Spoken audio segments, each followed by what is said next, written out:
A lot to get to over these next 3 hours. The U.S. Open, it is underway this morning, and oh boy, they were right about the golf course. You got to be pretty much perfect to win this weekend, I believe. But we have that going on. We had Game 3 of the NBA Finals last night. We've got a lot of college football news coming out. Memphis Tigers get their second commitment of the class of 2025, so plenty to get into this afternoon. But Brett, how are you today? Brian, I'm doing very well, and I'm going to start with a low easy one. Okay. See what I did there? I like that. See yes. what I did there? Yeah. The opposite of high hard. That's one? right. Low easy one. Moreover, what's more impossible? More completed. Moreover. Okay.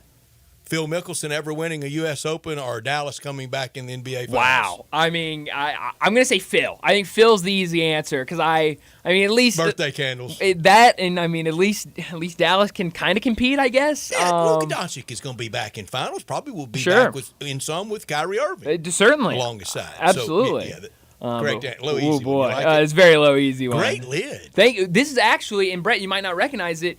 You came back from St. Louis a couple weeks ago, and you gave me one of the all the giveaways from that weekend. One of them was a hat. It was a white St. Louis Cardinals hat, but since it was the weekend they were debuting their new City Connect jerseys, it had a rope across the front. It was like black, yellow, and red. Wasn't a big fan of the rope on it. Cut the rope off, cool. And you can't even tell that there was a rope on there. So it just looks like a nice white St. Louis Cardinals hat. I didn't know that was the hat because I knew I was there on That's rope right. hat night. Yes, and so I knew that when I. You don't think I could have been working the rope hat?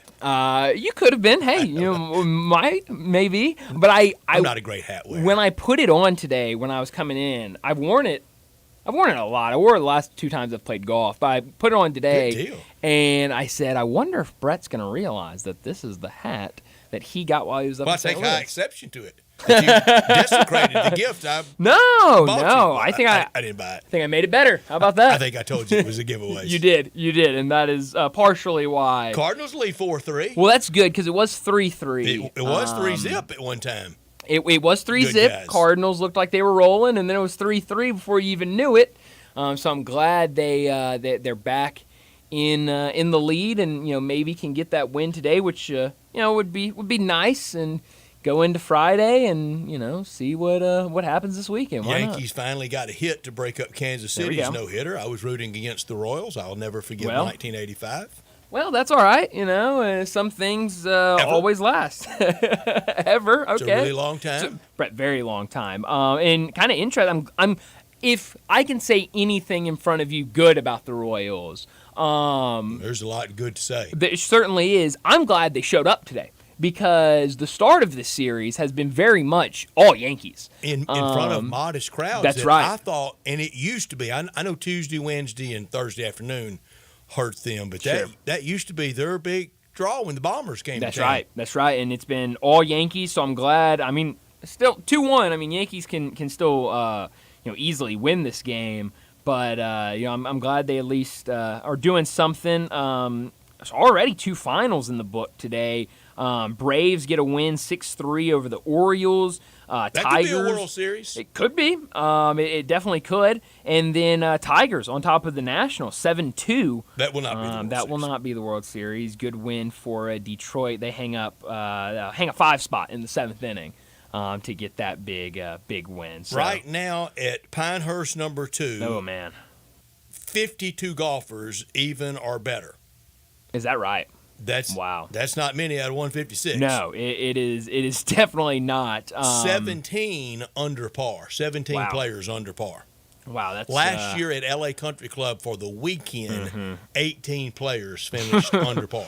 Wow. USGA's at it again. Man, they love making it impossible. And it's almost to a point, Brett, where it's almost not even fun to watch at times. I mean, some of these shots that these guys are hitting, they are pros. I agree, but it is one weekend where they do this to that is true, and it's. But I'm mostly with you. What I am four square against is just the haughtiness of that USGA Well, bunch. yes, that. But it's interesting because I know. I'm completely on the side of people that say, these tournaments that they're going 19 under and 15 under is just crazy. You got to make it difficult for them. but also I don't want everybody shooting over par. I mean, I want there to be that fine mix, and I understand this is kind of the U.S. Open. It's the Hall of Fame, not the Hall of Good. Kind of that mentality. Yes, kind of that thing.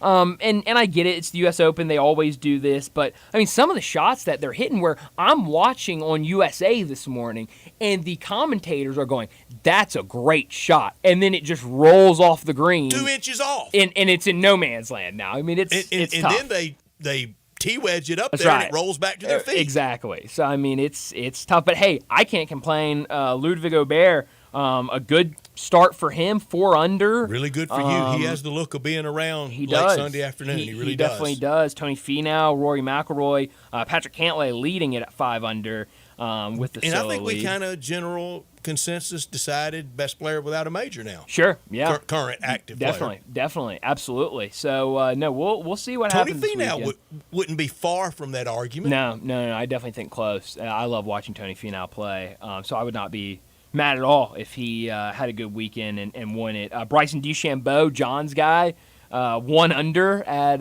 T7, so good start for him. I think these conditions are going to drive him crazy. Yeah, I certainly. Because this is definitely the course where it feels like, because even like with Ludwig, I was watching him all morning and was really, but it still feels like you're still kind of holding your breath after round 1 because the way this course is playing, any day you could just fall completely off, and these course conditions, the way it's playing, could really get to you, and you could have one of those really bad days like we're seeing some guys have on day 1. You mentioned Phil Mickelson, but like Justin Thomas also just had not able to do anything at all. Lucky to break 80. Oh, and you mentioned he drained a long putt to avoid shooting an 80 today, which is definitely with no doubles. Wow, that's crazy. See, I didn't see Phil. I was actually shocked when I saw that he was done with his day because they were not showing much of him on the on mighty USA whale today. Won with Phil. He could not slay it, could he?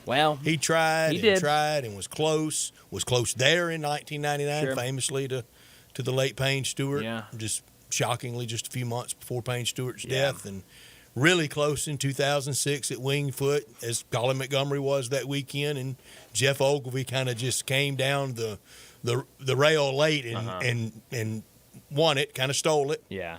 And that happens. And we mentioned with John the other day, does the American golfing public mind kind of this battle around par? Kind of just scrap it out. And we suggested that they don't if a name emerges as the champion. Patrick Cantlay, I think even Ludwig Aubert would suffice for that. Tony Finau would. Certainly. But if it's Aaron Ra, I don't think that's doing much. I don't think that. I think then people will go, it was kind of flukish. I think so. I think my favorite part of watching today are the Frenchman Mathieu Pavon. Oh yes, and he had a good day today. They were talking a lot about him. One of my favorite parts of watching today's broadcast is they have the statue there of Payne Stewart. It's a classic statue. But people will walk by it and they'll try to get pictures and they'll try to do the same pose that he's doing. And there was this one guy could not get the pose down. And USA's cameras, they were holding their shot on him for a while as he was trying to get it down. Cameras everywhere now. Now, which hand do I, form a fist we in? Live in a camera society. It was rough and it was pretty funny to watch. So that was my highlight of watching the US you ever played Open golf today. in knickers? I've not. +4s? I don't think I've ever. That look I've never donned. Never worn that look. I think the key to working that look is about a 3 or 4 handicap or better. Well, certainly. And you roll out there with my game looking like that. That's right. Yes, you get laughed at. Yeah. A lot of confidence to wear that. It's like a man that wears a bow tie. That's right. Gotta be really confident. Gotta have a lot of confidence. I have a buddy that wears a bow tie to church every week. That's good. And is he a confident man? Yes, he is. Gotta be. So I'm like, good for you, man. I could never do it, but hey, good for you. I did, and I saw pictures of myself and thought, what a fool. Sometimes. Sometimes that happens, I guess. Now I'm not talking about like a tuxedo. Sure. Just like a regular bow tie. Standalone. Sure.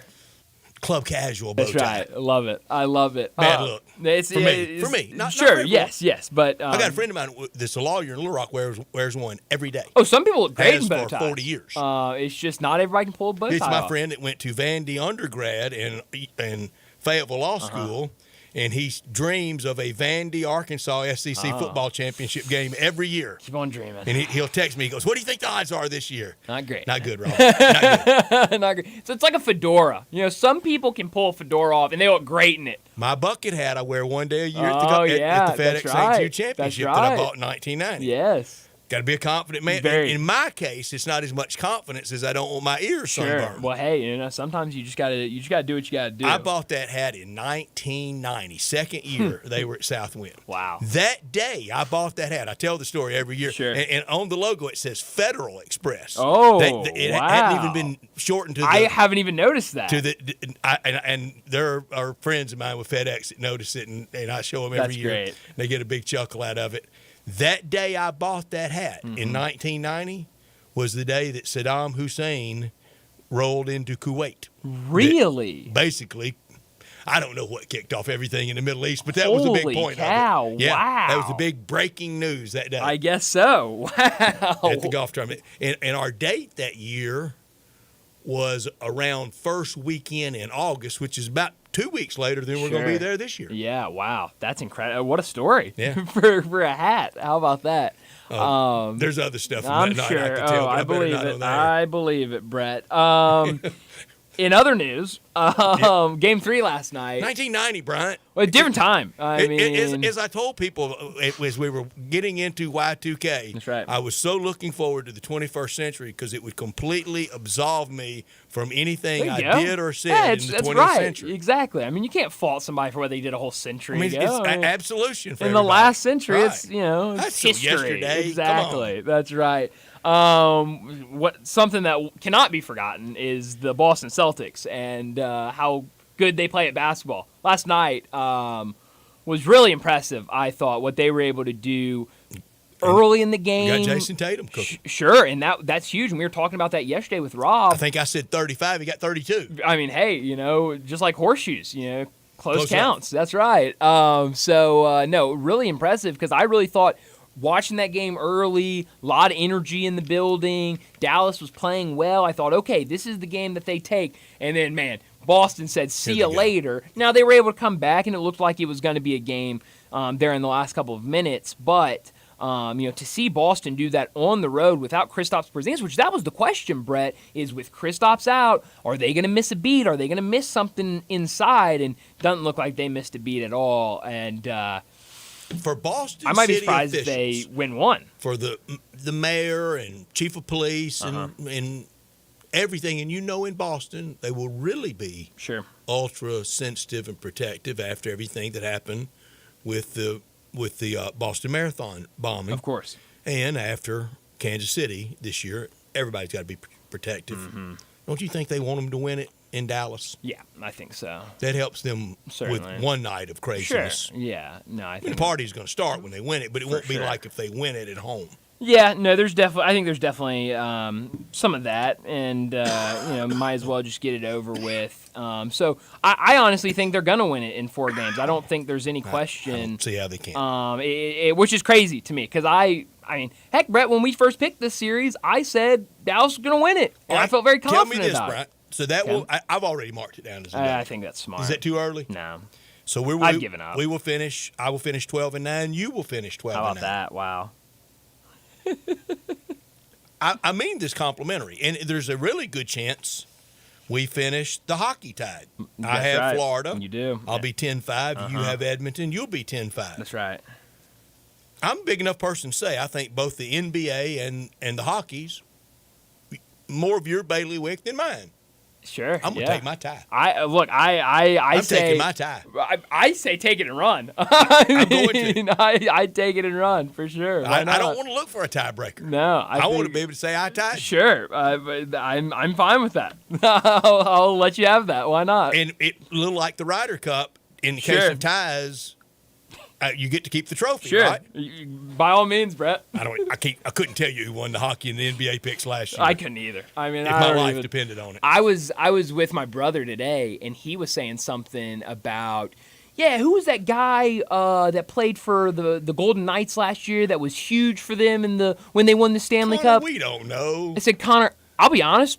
If you had not said Vegas won the Stanley Cup last year, I wouldn't have known who won the Stanley Cup. I think it could have gotten that, but I couldn't name you a player last year, and I sure can't this year from Vegas Golden Knights. No, I can't either, unfortunately. But it should be fun tonight. Game 3 tonight in Edmonton. They finally got up there, Brett. We were worried about them yesterday with those storms that were coming in. Would they be able to get up there? It's no easy path from Florida to Edmonton. Honestly, that feels like all of Canada. It doesn't feel like there's any, especially when you get out there in Ontario. I want to go so badly. Oh man, I wouldn't mind going up to Canada, but I saw there was a video. You get close when on these planes, and the pilot has to call into the air traffic control, all that stuff, and they call into the air traffic control. They're like, "Hey, we're about hour and a half or so from landing, or 20 miles, whatever they said." And they go, okay, well, I'm going to direct you to just fly in circles until you don't have enough gas to make it to Edmonton, so Florida can't get here. And it was hilarious. And you know how air traffic control works. All the pilots in the planes in the area can hear the conversation. And so wait a second. I don't want the Chuckle Hut breaking out with air traffic control. I want them to keep a pretty straight face.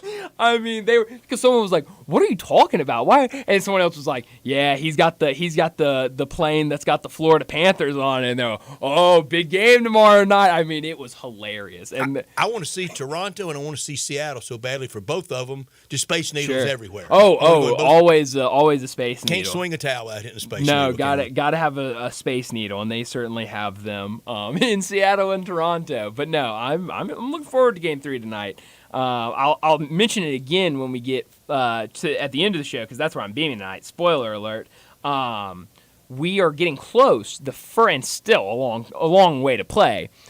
The only time, or the last time, we've had a sweep in the Stanley Cup Finals, 1998. I didn't know that. Was the last time. So, if Florida wins tonight, we're getting... Who won in 98? Well, Brett, I didn't get that far into the Avalanche? research. 1998 Stanley Cup Finals. Detroit, the Red Wings. Okay. How about that? Clean sweep. I don't know who they beat. Clean sheet and sweep. How about that? I don't know if that's true or not. It is true. Over the Washington Capitals. So, how about that? Washington got theirs later. Oh, sure did. Took a while. Sure that did. So good for them. But let me tell you about today's show before we get to top and not top story of the day. 3:30. Doug Bell from PGA Tour Radio. He'll join us to talk the U.S. Open. We'll get his take on the course, how it's playing today, and what he's seen out at Pinehurst number 2. 3:45. We'll talk some Grizzlies. The draft gets closer and closer. It literally will be here before we realize it's here. So we'll talk about the draft, maybe who the Grizzlies are looking at, who we want the Grizzlies all the to go deals and and speculation. No, of course. It could be an interesting draft day. 4 o'clock, Keith Smith, he's going to join us. We'll stick on that same topic of the NBA. We'll talk a ton of NBA with Keith from Spot Track and the Front Office Show. We got to talk about the NBA Finals, but also we'll talk some draft with him, as no Keith has been keeping a very close eye on this NBA draft. 4:30, we'll talk some baseball. It's a handful of day games going on today. Cardinals in action, but we've got some other games later tonight, and also we've got the College World Series kicking off tomorrow afternoon as well. 4:45, we'll get to big number of the day. 5 o'clock, Greg Gaston will join us to talk Tigers. Plenty to get into when it comes to the Tigers basketball. We're getting rumors about coaches that could be joining this staff. We've got scheduling news with maybe potential Louisville series coming up. Who are they going to get to fill those scholarships? And then on the football side, recruiting has been going really well for Ryan Silverfield and his staff. So a lot to get to with Greg at 5 o'clock. 5:30, we'll get to what's trending. And at 5:45, we'll wrap up today's show like we always do with Taco Bell Crunch Time. Let me remind you, we're in our Family Leisure Studios where family and fun come together. Summer, it's here, and it's time to party. 24-foot above-ground pool for $19.99. All ladders, filter systems, and robotic cleaners, 20% off. Select in-stock patio furniture up to 50% off, and play gyms up to $1,000 off. Patio umbrellas 20% off, and 4-person hot tubs only $29.99. Also, don't forget discounted pricing on all in-stock pool toys and floats while supplies last. So head over to Family Leisure, 2120 Whitten Road, just north of I-40. He's Bryant, I'm Brett. We're Sportstime. We're with you until 6 o'clock, and we want you to be a part of our show by texting or calling 901-360-8255. That's the text and talk line, and all our guests will appear on that same number, 901-360-8255, sponsored by and appreciated so very much by Sissy's Log Cabin. They're at Poplar and Perkins, and they're with us on the text, talk, and guest line every day, and they'll be with us in Dallas at SEC Media Days, and all leaderboard updates at the FedEx St. Jude Championship will be brought to you by the great people at Sissy's Log Cabin. This hour of our show brought to you every day by Lexus of Memphis at 2600 Ridgeway and online at lexusofmemphis.com. Great offers on all 2024 models and always special leasing options. Drive in luxury and confidence knowing that every new Lexus comes with complimentary first and second maintenance services. Call them at 901-334-9673. But stop by the one and only Lexus dealership in town at 2600 Ridgeway and put yourself in the driver's seat of the all-new 2024 flagship LS500, and you'll be looking and driving in style. When you purchase a Lexus, you get top-of-the-line engineering and design, and they make for the luxury driving experience. Online at lexusofmemphis.com. Experience amazing at Lexus of Memphis. Top story of the day. Well, my top story of the day, it's got to be Boston taking a 3-0 lead over the Dallas Mavericks. It's over. I mean, any hope anybody had, it came to a screeching halt after last night's game. I already knew it was over. I mean, watching Game 2 and how that game played out, I told you earlier this week, Brad, I was just sitting there watching going, how in the world did I pick the Dallas Mavericks? I got too caught up in what they had done in the playoffs and forgot that they were going up against the team that was, 14 and a half games ahead of the team that came in second in the East. I let everybody get into my head of, it's been an easy path. They haven't played anybody. The West is more difficult than the East, and I forgot about how good this Boston Celtics team really is with what Jaylen Brown is doing, and then you get Jason Tatum finally, really coming together in a NBA Finals game. What they get from some of these other guys, it was definitely a big series for them and a good win last night. Now you're seeing a lot of talk about Luka Doncic and his defensive liabilities last night, and certainly they were there, and Boston started to attack him. It's nothing new. Now, he has improved as a defender a little bit, and he will. I think, Brett, a lot of this is I think this guy's hurt. I think he's hurting out there and certainly hurting. Nowhere near. He's reminiscent of a young Dirk. Sure, and he's nowhere near 100%, and when you're having to put the team on your back like he has had to do really this entire series, and then you're supposed to go and play defense, and now you've got Boston attacking you. When you're not 100% and you're giving everything on that end, it is very hard to play lockdown defense. And so you just saw that last night. So I don't think it was a big, he's a terrible defender or anything like that. I think there are other things to it. But I will say I did love seeing Xavier Tillman getting minutes last night and giving Boston some really good minutes. Played a great role for them last night. So this one is over, and Boston, they will have their 18th trophy in the history, which is incredibly impressive. Banner will be going up. My top story's right there. It doesn't even look or feel like it's going to be very gentlemanly, does it? No, this one feels like it's done. Boston completely. And Boston city officials can start the parade planning, and after the idiots in Kansas City that started arguing and then decided to settle things with breaking a gun out and scaring and harming people at the Chiefs victory party, they got a lot to prepare for. We do now. In celebration, we have a lot to prepare for. But last night, the Mavericks just rolled over and played dead. Luka, Kyrie, Mavs.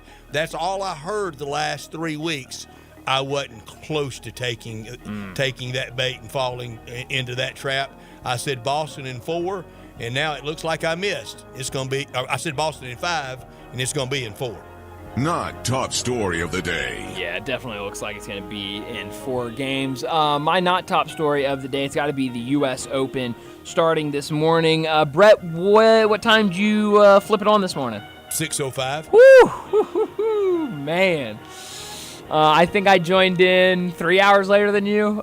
Maybe a little earlier than that. Maybe it was like 8:45 when I tuned in. But I got over there. I got a lot of Tiger around, and I thought Sure. Tiger, especially off the tee, looked great. Sure, and there was one that I saw. I mean, his second shot was beautiful, but just couldn't put it all together today. Iron play was very inconsistent. It was. It really was, and especially on a course like this, not forgiving at all. But I thought really fun watching it this morning. I definitely enjoyed having it on all day. Even my brother and I went and got lunch at Huey's, and they had it on all the television, so we were watching it there. So I had a really good time watching we it. weren't far from each other at lunch. Where were you? I was at Collierville Commissary. Wow, we were at the Collierville Huey, so we were right across the street from each other. The great people from Gould's.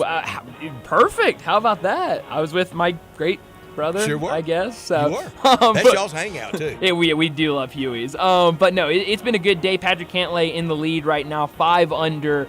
As he shoots a 65. Not far behind him, though, Ludwig Aberg, the young, potential great. I mean, Guns up, Red Raider. It sure is. And if you listen to what he said at the Ryder Cup last year, he said that he did not tell people how to pronounce his name correctly because he didn't think they'd be able to and didn't want to have to go through that trouble during college. So he just said, I'll let them call me whatever they want to call me. So good for him. Now he's second in a major and a course that he Looks played like he before. belongs. Yeah, and they had some really interesting comments where he had talked about playing this course as an amateur and kind of trying to learn it and just how difficult it was. I think this was the first course he played in America when he came over here, and said after it to like his family and stuff was like, oh no, I hope all American golf isn't this hard because it's just brutal, and we've seen it today. We have seen it today. My not top story, it's going to be a long slog all weekend at the U.S. Open. I didn't think anybody would have an individual round as good as today's turned out. I didn't either. This is not the American Express at La Quinta back in January when Nick Dunlap won with 29 under. I don't mind it. I don't know who the best amateur in the city of Memphis is anymore, but whoever it is, I don't think would break 90 playing under these conditions. Yeah. Maybe not 100.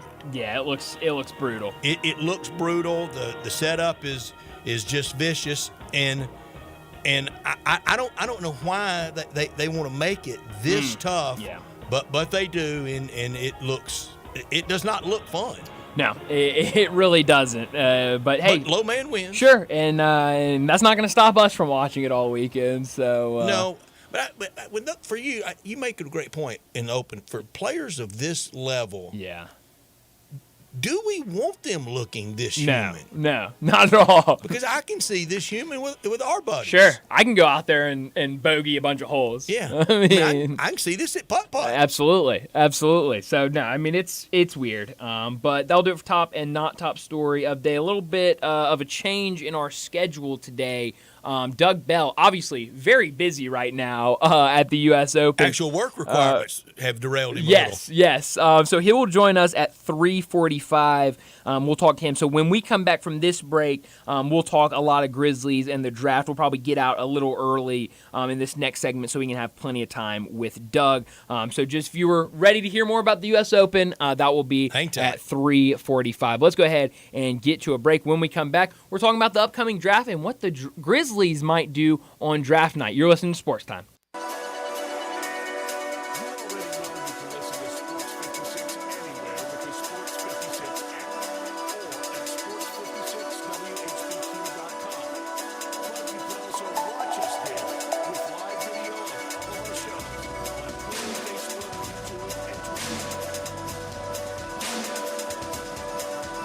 Celebrate Father's Day this year at Edwin Watts Golf Shops by Worldwide Golf. Introducing the Ping G430 Max 10K driver. Straighter flies farther with Ping's straightest driver yet. And from Bushnell, the new Tour V6 Series laser rangefinder provides you the most accurate distances in golf. Now $50 off. Shop with us this Father's Day in store or online. Edwin Watts Golf Shops by Worldwide Golf. Get there. I didn't ask to be thrown in the streets, but I did ask for help, and Covenant House was there for me. For these kids who didn't ask to be put in this unthinkable situation, Covenant House is there. To learn more, go to safeplacetosleep.org today. Tuning into this station was the first best thing you have done today. This is Sheldon Rosengarten, and I'm with you, Mallory, and we are both with Mark's Benstorff Realtors. What's the next thing we can advise people to do if they are selling their home? The next best thing? Remember, Sheldon, the real estate market is changing, and you need honest, forthright help navigating the new environment. Doing it on your own is like driving a car in a blinding snowstorm. Correct, Hugh. The upcoming changes will mean a lot for both buyers and sellers, and that's why we always advise people to talk to 2 to 3 real estate brokers and make sure that we are one of them. Sheldon, 2 to 3 real estate brokers? Really? Like 2 to 3 tee shots you always take? Yes, Hugh. It's important to have a choice, whether in real estate or in golf. Now, back into the fairway, and to find out how Hugh will move you, call him at 497-9756, or find out what they often say when you want the job done. Call Sheldon at 483-0546 or memphisrelocate.com. That's 483-0546. Guns, guns, and more guns. Over 700 firearms in stock. Home defense guns, old guns, new guns, used guns, big guns, little guns. Every gun you can think of, Classic Arms has them. All brands like Glock, Sig, Colt, Ruger, Smith & Wesson, Browning, Beretta, Benelli, Remington, Winchester, and more. Guaranteed lowest prices in town. Only gun importer in the Mid-South. Free gun inspections and appraisals and free bore sighting for the upcoming deer season. Shop online at ClassicArmsOfMemphis.com or visit Classic Arms at 1740 Germantown Parkway behind Quicky's Barbecue in Cordova. Summer's heating up, and so are the savings at Choate's. We've got 3 incredible offers to make your season spectacular. First up, our Grill and Chill with Choate's Summer Special. Upgrade your HVAC system and choose between a free Yeti cooler or a Green Egg grill on select systems. Then power through any outage with Choate's generators. Be one of the first 50 customers to buy a generator and score a massive 75-inch TV or an iPad. Also, don't forget about our tankless water heater offer. Purchase a tankless water heater from Choate's and receive a premium toilet free. Don't wait. These offers are too good to last. Turn to the experts with Choate's and call 347-8086 or visit us online today for your free estimate. Now introducing Choate's air conditioning, heating, plumbing, and generators. Choate's, let our family serve your family. Do you know one of the best things you can do for your employees or family's health? Provide Arctic Clear bottled water. Arctic Clear bottled water is your locally owned and operated bottled water provider. Arctic Clear is 100% natural spring water with free delivery and setup, dependable service, and no long-term contracts. What an easy choice. Call Jeff Manus today at 901-382-2363 or visit arctic-clear.com. Arctic Clear bottled water. Call now 382-2363. That's 382-2363. Sports 56 traffic. Good afternoon. I'm looking at this wreck being cleared. Everybody's staring at it as they drive by on 240 southbound over here around Union, right in the heart of the Midtown area. As you come off that interchange, that Midtown interchange, it is really starting to slow. Also on 40 East as you come past Danny Thomas because of this accident. It's triggered a pretty good backup here in the Midtown area. 240 East running slow over here up by Poplar. Weimer's Jewelry 7525. Highway 64 is your full-service family-owned jewelry store here in Memphis. I'm Commander Chuck with your on-time traffic.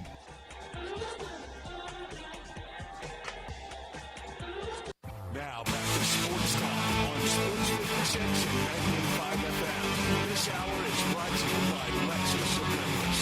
Here are your hosts, Brett Stack, Snoresworthy, and Brian Davis.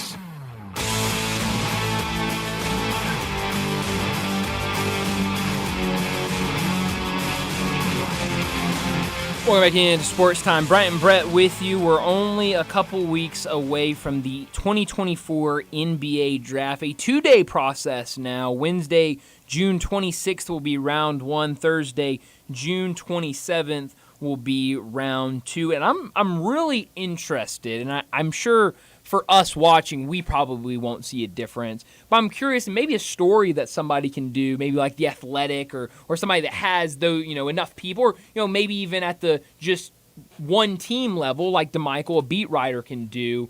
I'm curious how, if anything, changes with it being 2 days instead of teams just kind of rushing through round 2 and saying, hey, we'll just take this guy. Do they, hey, we're done with round 1, let's focus, let's get everything together, and let's figure out what we want to do for game 2. Let's go game plan. Exactly. And these big war rooms they have, they'll be spending a lot of time in there. That is a great question, and it will take years to see if maybe heat of the moment, frenzied one night, maybe cause some errors that you can certainly quantify. When I wonder why I was thinking about it, and it's a crapshoot after a certain number of players anyway. Absolutely. But I'm curious if, let's just use last year as an example. I wonder if last year was a 2-day process instead of a one-night thing.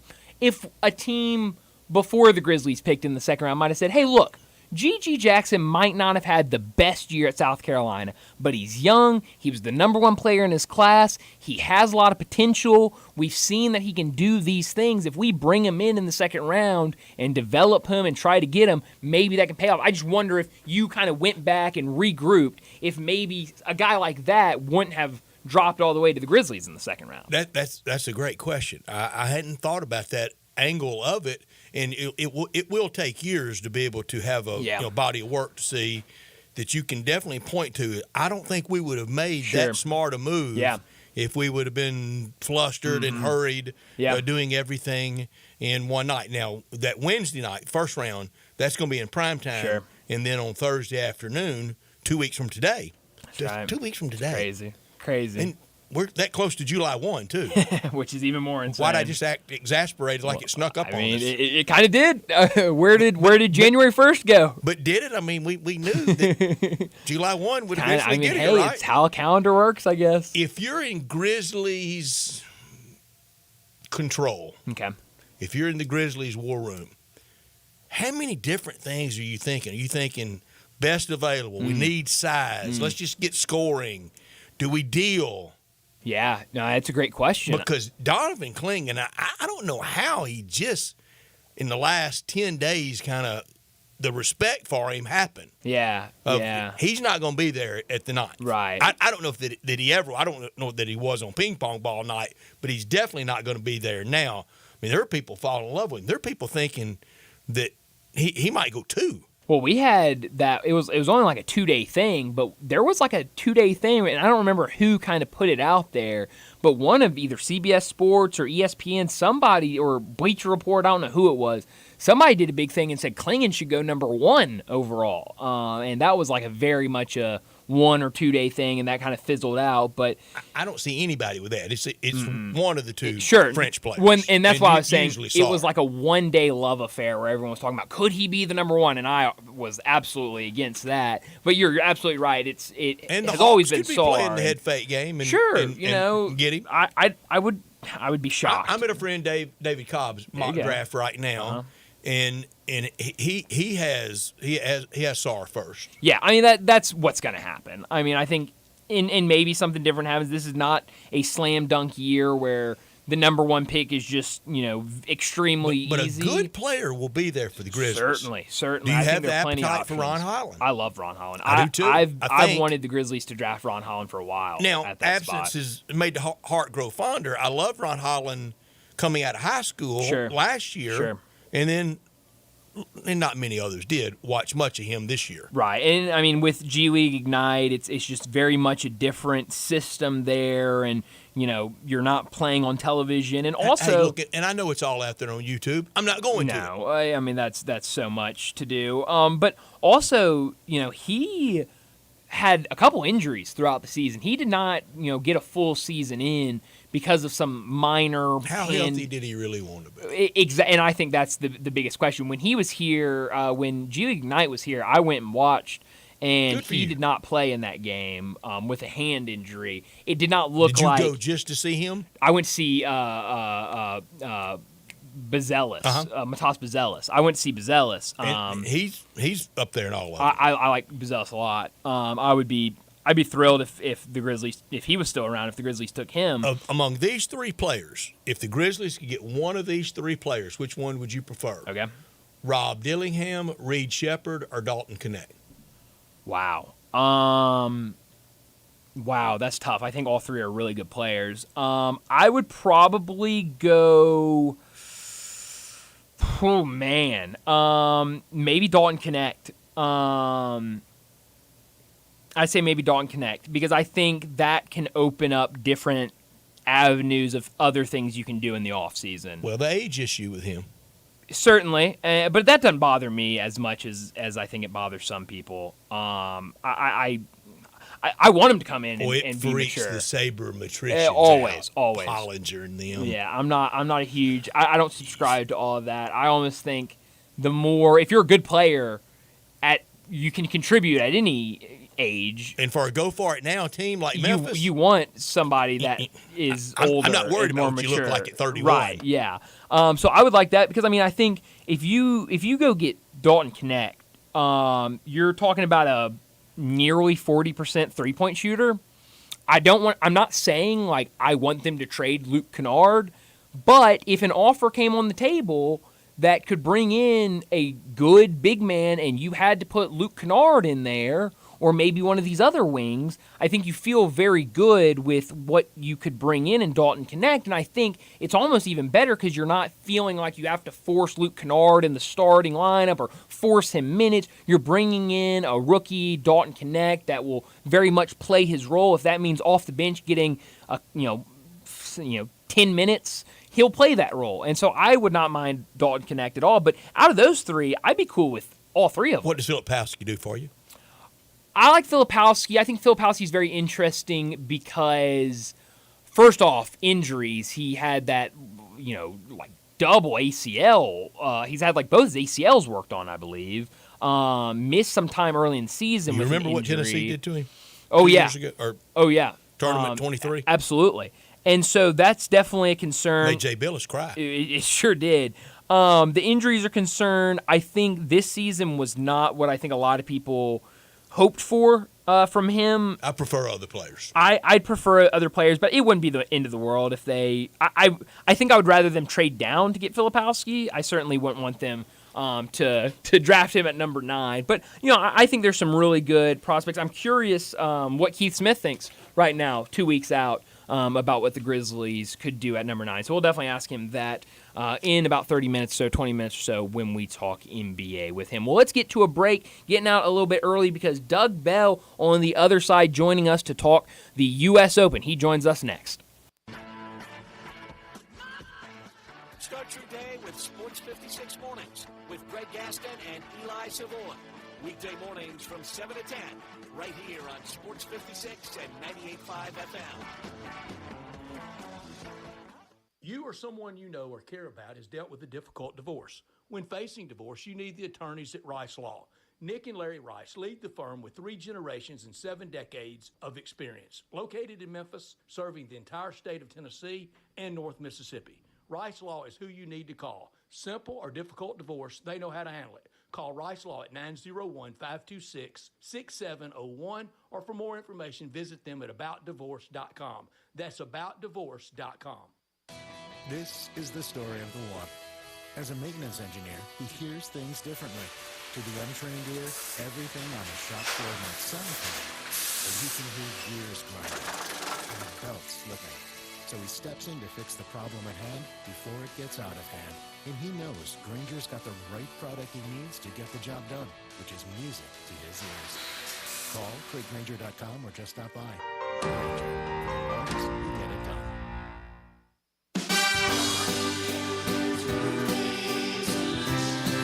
It's silly season in the life of your roof. I'm Brian Elder, 867-0303. The weather can be unpredictable, and I'm ready to get more life out of your roof with our award-winning Owens Corning repair team. We're the repair guys the other repair guys call when they can't find the problem. Leaks become black mold when ignored. That's why when you call me, I start my inspection in the attic. Is it time for a beautiful new roof? 867-0303. I'll measure your roof from outer space and get you an estimate right over the phone. The best warranty in the business, including a warranty against ice dams. The only roofer in Memphis to offer a warranty against water intrusion due to snow buildup. Ask about military and first responder discounts. 901-867-0303 or BrianElderRoofing.com.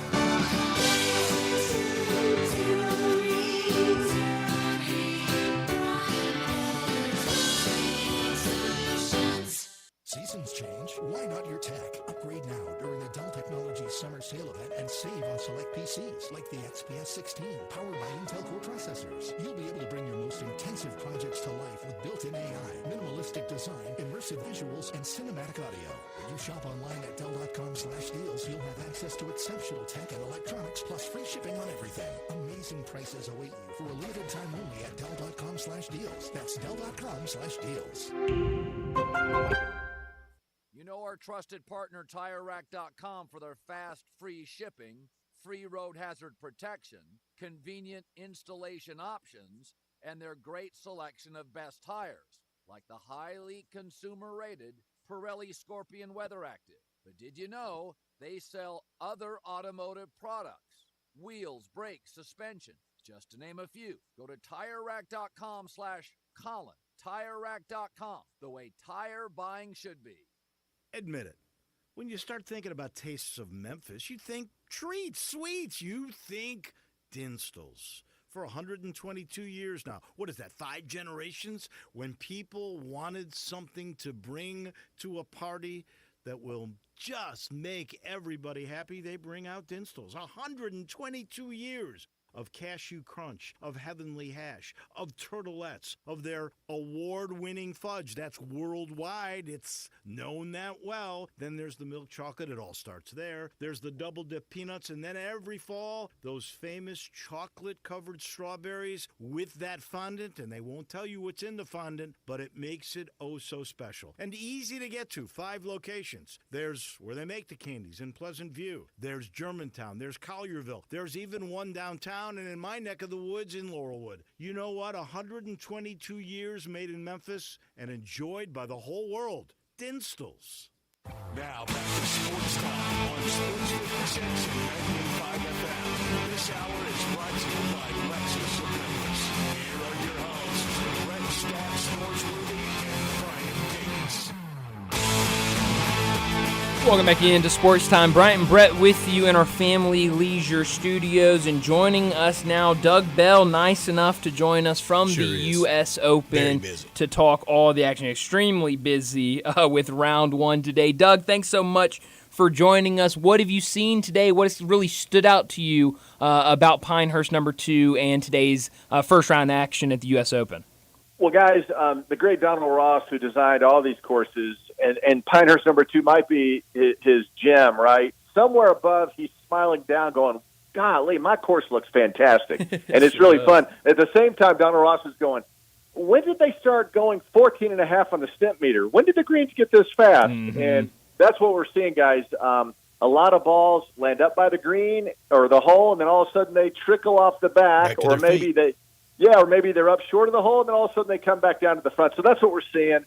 It's made for great theater, and really the scores have been much better than I anticipated here in the opening round. Doug, that's where I am. 22 players right now under par. Have we hit our high water mark for the weekend with that? Will that be a depreciating value the rest of the weekend, or will it be more? I didn't think we'd ever get to 22 players under all week.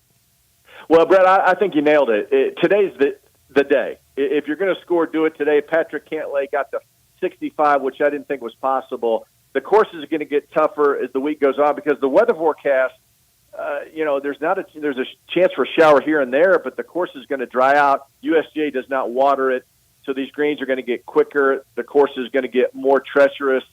And today, by the way, when those guys teed off this morning, and the morning guys had the easier task, I think. I mean, it's like 77 degrees. No wind whatsoever. The greens are absolutely perfect. And a guy like Cantlay and Aubert, they went out. And Pavone, the French guy, they went out and took advantage of this golf course. So, yeah, I mean, it's going to get tougher, Brett. I still think the winning score as we get towards Sunday and we crown a champion will be somewhere in the 1 or 2 under range. Yeah, I think around level par. USGA loves, and par's a good score. You write down 72 pars, you're a pretty good player. Doug Bell on the scene at Pinehurst number 2 at the United States Open. Doug, you mentioned, I want you to channel your best Donald Ross. You mentioned he would look down and really like what he sees about his golf course. What do you think he looked down and thought in 1999 at his golf course? Do you think he was perplexed? Do you think he didn't like all the irrigation and the chemicals and the trees, or because now we all readily admit that he would love it. Do you think he detested the 1999 look? Well, I think he would have been perplexed. He would have been, when did they start growing grass everywhere? Because, back when he was designing the courses, he kept things natural. I mean, wherever he designed a course, and they didn't have earth-moving equipment, right? He had men out there with plows, right. And the hills were natural hills. And that's why when they brought it back to its original design with these native areas, and we've heard that time and time again on the broadcast, it does make it very unique. I mean, the fairways are gorgeous and lush, and they're wide, but if you miss those fairways, it's not going to go in the deep rough anymore. It's going in a shrub. It's going to be in a shrub. It's funny, Brett, I watched the 99 U.S. Open again yesterday. They had the highlights on. Uh-huh. They had the show. And my goodness, Payne Stewart and Tiger and Phil Mickelson back in the day, they were hacking out of that rough. You go in the rough, it was like 3.5 inches. Yeah. Wow. Yeah, it was. Doug, you mentioned Aubert, the young Swede that's played really well this year, but you also mentioned how difficult this course is and how it's only going to get tougher as the weekend goes on. For a young guy like that who, has done well since joining the tour, but still very young in terms of major appearances and all of that, how do you think he reacts to things getting tougher this weekend? Well, Brian, he's a guy who is just better than everybody else. Yeah. I mean, there's a lot of good young ones, right? He is the best of the young breed, and the pros will tell you that. A year ago, he had gotten done with Texas Tech. A year ago at the U.S. Open, he didn't play. He hadn't qualified, but he'd earned his way on the PGA Tour through PGA Tour University. So he was getting ready for the Travelers Championship, and that's next week. And then suddenly this last year has just zoomed by. He wins a tournament at the PGA. He's on the Ryder Cup team, finishes second at the Masters. That was the first major championship he ever played in. Crazy. And he finished second. Yeah, and now he's in position. I know we have a long way to go, but he's a kid, and it just doesn't seem he's not flustered by anything. And the thing I like about him, guys, because if you follow college golf, and I follow all this crazy golf, right, college golfers are slow. They are just so agonizingly slow, but this kid is not. He plays so fast, and I think when you're that good, you don't have anything to worry about. You just step up and hit it, right? We kind of settled in discussion yesterday and even earlier in the week, especially with Xander Schauffele's win at the PGA Championship, that the best player to never win a major right now out on tour, we kind of settled in on Patrick Cantlay. Would you settle in on that? And he posted that 65, and that would move him off that if he's holding the chalice on Sunday afternoon. Yeah, dream start for him, Brett. I mean, he came in, and whenever you wear that moniker, the best player without a major, I mean, you want to get rid of that as soon as possible. And remember, he had a chance there in 19 at the Masters when Tiger won, and he's had some other chances, but this start is the best start he's ever had at a major, and that was a dream second 9 holes today. So Cantlay hopes to get it together again. He has the late afternoon tee time tomorrow. And I think that the scoring is in the early going, so we'll see if he can keep it going tomorrow. This course, a triple bogey can sneak up and get you at any moment. So Patrick has to just keep the pedal down, and we'll see. He's had a good year. Not a great year on the PGA Tour, but a really solid year. So this round today was unexpected. I really, at least it was for me. So we'll see what happens as we go on heading into tomorrow. But, today was just a dream start for Patrick Cantlay. Sure. 65? I didn't think that was possible at this golf course. Yeah, absolutely. You mentioned Tiger, 4 over today. What did you see from him during his first round? Struggles continued. I mean, listen, guys, he's not the same guy. It's where we are. He's not going to win. Dang it was so fun. It was such a great run. Right. Yeah, I mean, it's over. And I hate to say that. He bogeyed 5 out of 7 holes in the middle of his round. Guys, he hit 12. He hit all but one fairway, but he hit only 3 greens. Yeah. 3 greens in regulation, and he had a couple of 3 putts too. So, again, he's not what he used to be, and it's great to see him. but I think he's going to miss the cut again, and we won't see him around for the weekend. And poor Phil Mickelson, I said earlier, he just can't slay the mighty whale at the U.S. Open. No, and his game, I mean, guys, think about that. Just 3 years ago, he wins the PGA Championship at Kiowa.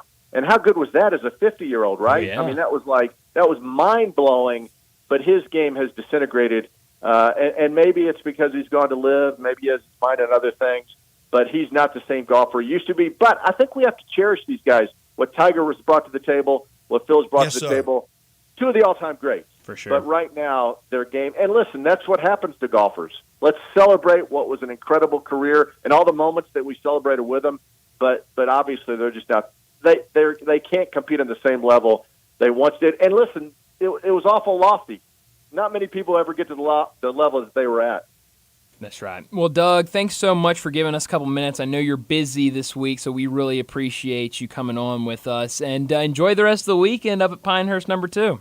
All right, guys. We'll see you in Memphis live and in person here in a couple months or weeks, whatever that is. I'll see you. You got it, Doug. Thank you so Doug. much. Be safe. All right, guys. Doug Bell joining us to talk all of the action at the U.S. Open. And like he mentioned, it was the morning guys that have really taken to the leaderboards. And, I mean, you look up and down that pretty much everybody in the top 5 are done with their round. Rory McIlroy, the only one, and Bryson DeChambeau that are in the top 5 that are still out on the course. So definitely the guys earlier this morning were the ones that were really tearing it up. But let's go ahead and wrap up our first hour and get to a break. When we come back, we're going to talk a whole lot of NBA with Keith Smith.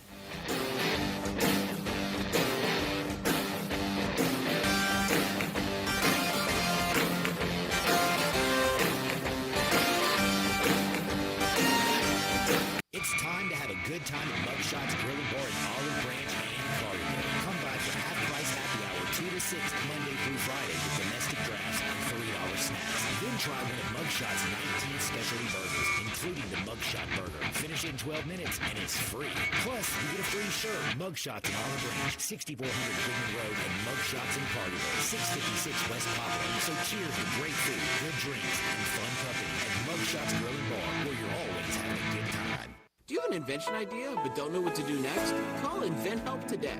We have representatives nationwide and services to showcase your invention. Get started today. Call 1-800-217-4380. That's 1-800-217-4380.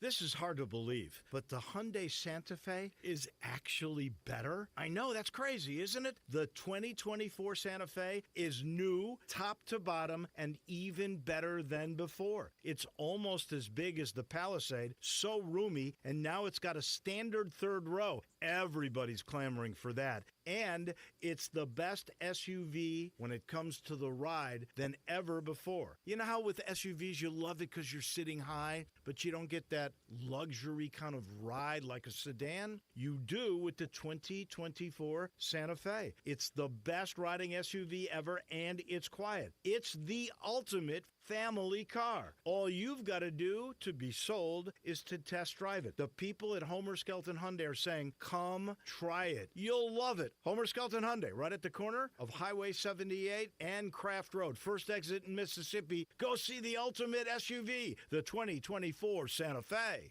America's infrastructure is ancient and crumbling. Crooked politicians pocket the funds meant to keep you safe and to power your home. Where does that leave you? In the dark. Or you could keep the lights on with a Grid Doctor 300 solar power generator from MyPatriotSupply.com. My Patriot Supply has helped millions of American families prepare for emergencies, and power outages are emergencies. The Grid Doctor 300 lasts longer and runs stronger. Connect it to solar panels, your car, or a power block or wall to charge it. Not only does this generator charge quickly, but you can use it while it charges. Multiple power ports mean no device is left behind. Run phones, fans, CPAP machines, even mini refrigerators. It's easy to use. Unleash power for all, from kids to grandparents. Protect your family with reliable power. Get the Grid Doctor 300 and save $50, plus get free shipping at MyPatriotSupply.com. MyPatriotSupply.com. Summertime's finally here, and that means it's time to party. Lucky for you, Family Leisure is having a summertime to party sale. Now, what's all included in this party sale? Practically everything. 24-foot above cabinets and even robotic cleaners are 20% off. Come in and look at all of the in-stock patio furniture Family Leisure has. Plus, it's up to 50% off. Play gyms for the kids, that's $1,000 off. Patio umbrellas, take 20% off. You can get a 4-person hot tub for just under $3,000. We know you're really going to just use it for yourself. Family Leisure has discounted pricing on all in-stock pool toys and floats while the supplies last, so you better get in quick. Plus, Family Leisure has special financing available. Just ask an associate for all the details. Summertime means party time, and Family Leisure is ready for any party. Family Leisure, Whitten Road at I-40, where family and fun all come together. Listen each and every Sunday morning at 10 a.m. and join Ottawa Presbyterian Church for worship. Ottawa is a PCUSA church located in Midtown Memphis. We are Sports 36 WHBQ Memphis and on your 253 Midtown Memphis, Flint Broadcasting Stations. Time to talk NBA with Keith Smith from Spot Rack and the Front Office Show. And on Twitter X at Keith Smith NBA. Here's Keith Smith talking basketball with Bryant and Brett.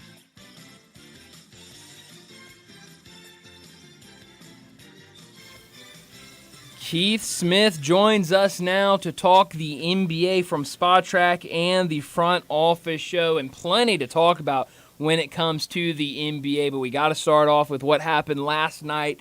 Boston takes a 3-0 series lead with the road win against the Dallas Mavericks. Keith, what have you seen in this series? Boston making it look easy last night, getting up big.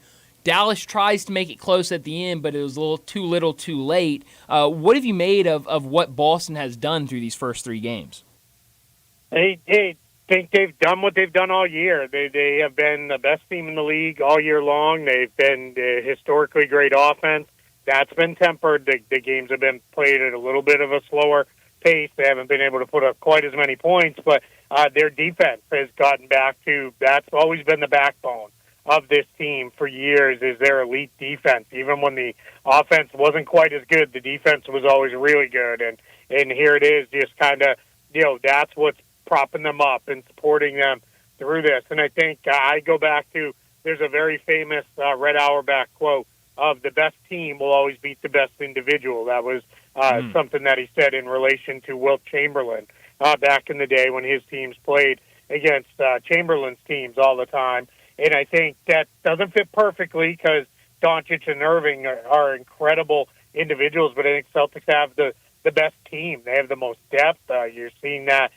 You saw that in the first couple of games. You saw it in this game without Kristaps Porzingis. I just think they're at a completely different level than Dallas is. And Boston has been at that different level all year. And Keith, I didn't. So many became enamored with, and it was impressive what Dallas did, emerging as the Western Conference champions. But I never took the bait. I thought this was Dallas's all the way. And with that, and I take no glee in this, I think sometimes I do, and we do here collectively, we get a little too strong about the West. Boston, I think, would be doing this against anyone from the West. Yeah, the one I wonder about is Denver, but then again, Denver lost in the second round. So as I've gotten fond of saying, we're not living in an episode of Marvel's What If here. Like we live in reality, right? So it kind of is what it is. Yeah, for me, when I look at it, it's for years and years, it's been the West is stronger. And I don't doubt and don't argue that the West isn't the stronger conference overall, but you're not playing all 15 teams in the NBA Finals. You're playing one. And I think the best teams in the East have been just as good as the best teams in the West quite often. And the other thing is Boston went 23-7 against Western Conference teams in the regular season. That's only slightly off what they won at pace-wise against everybody else. I mean, they've dominated everybody this year. I felt like it was we got a little over the top with, Dallas is here and they're shiny and new and look at what they did and all the stuff that went along with that. And instead of just looking at, hey, maybe the Celtics really are just this good. Yeah. Well, a guy we love here, Xavier Tillman, with Kristaps Porzingis' injury, he was called on last night, and I thought gave Boston some great minutes. What did you see from Tillman and the minutes he gave Boston last night? Yeah, we all know in those teams that we all love most, especially those championship teams, there's always some, you hesitate to say it this way, but some random role player Right. who pops up that everybody loves. But, like, that's going to be Xavier Tillman now. If the Celtics finish this off and win the title, he's going to be like their P.J. Brown and Leon Poe type guy, because it's going to be like this guy who had little to no impact during his time with the Celtics. Part of that was he was behind the 8 ball. He was hurt when they got him. It took him a while to get things figured out. But Joe Mazzulla said, I went to him because I went back and watched how he played when they played Dallas the last couple of years and the things he was able to do against Luka Doncic.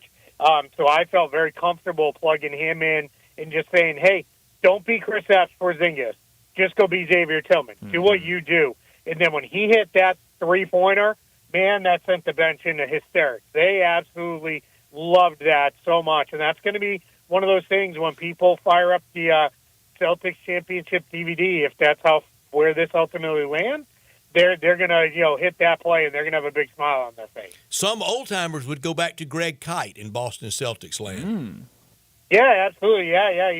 He made some big plays. They've been very fortunate over the years to have some big-time role players coming in off their bench that fill in when you really need them to. Jerry Sisting was one of those. He was a more than just bench player, though. He was a lot of good players through the years. Keith Smith with us on our Sissy's Log Cabin guest line talking the NBA Finals that's coming to an end. It's just a matter of when.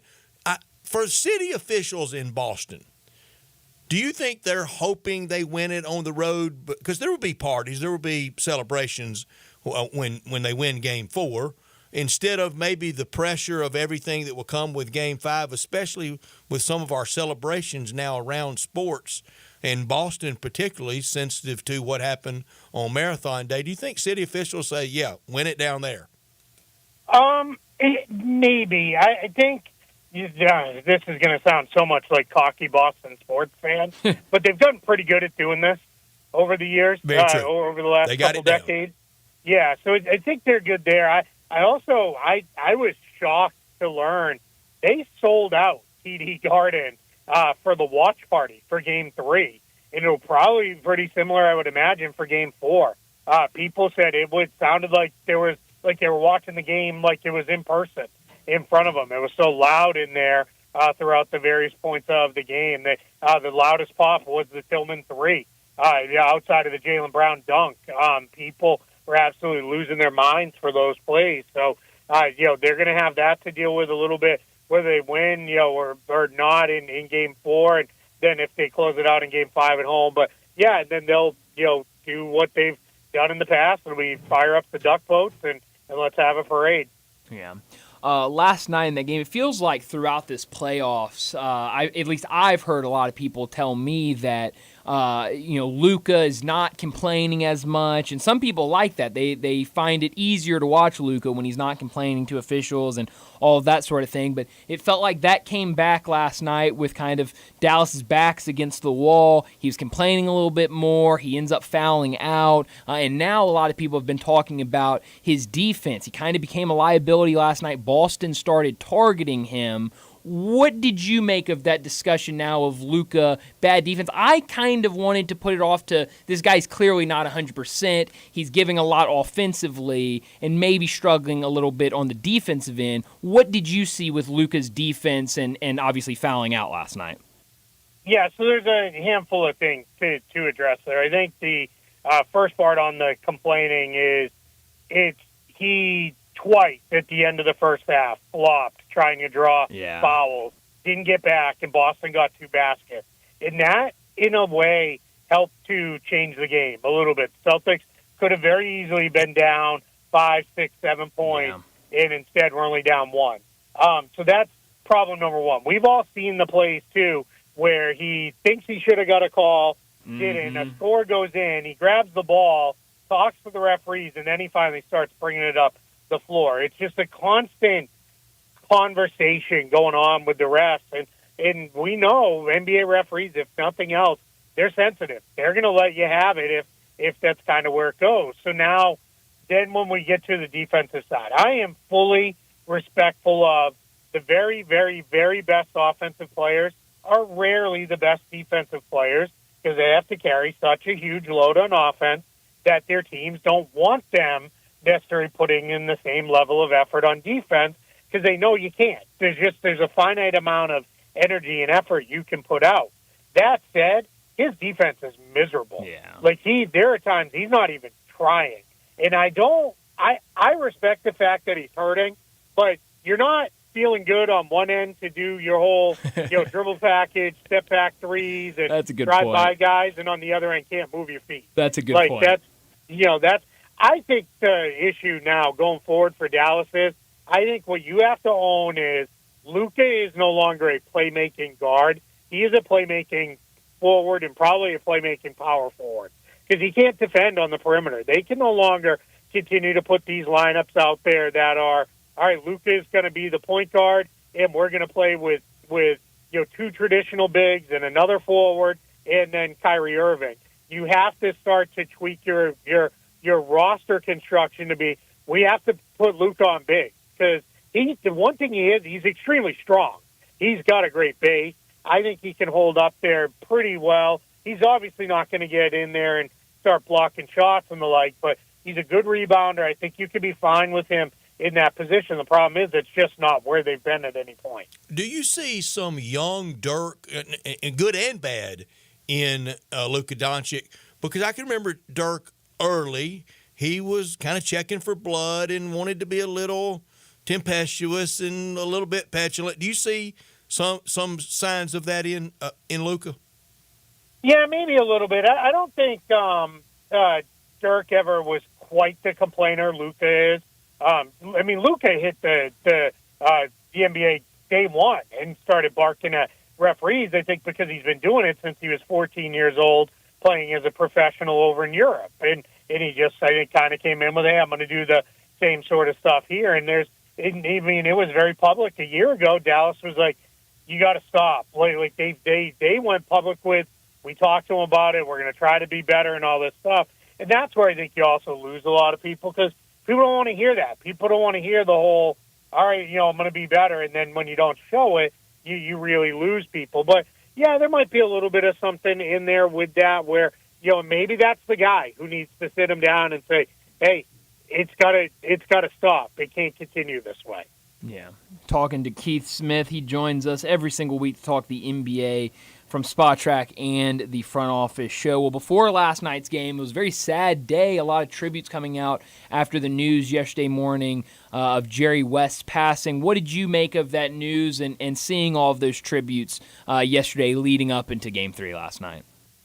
Yeah, just a brutal week for the NBA. Bill Walton, Chet Walker, and Jerry West all in 1 week, three legends of the game. And I really, when I thought about Jerry West and I did what a lot of people did, I pulled up his basketball reference page and it really hit me. An all-star every year of his career. All NBA guy most years of his career. He was on the all-defense team every year that he could be because it didn't exist when he started. Only player to win finals MVP from a losing side. He was also the most outstanding player in the Final Four, in a Final Four that he lost. I don't know that people maybe fully recognize how hard that is to do because generally those awards go to people that win. And I think about how the Celtics teams that my dad grew up on, and I obviously never saw Jerry West play. So I asked my dad, and my dad said, oh, man, I hated that guy because I knew how hard it was to beat him every year in the finals. And every year it was like, we're going to have to deal with him, and he's going to be really tough to beat. And he said, and we, most years did it. And then I remembered the Bill Russell quote of, man, I just wish one thing for you is that you'd be happy, and just, understanding of how much it beat him up. And then beyond that, to go on and have this incredible career as an executive where he won 8 championships.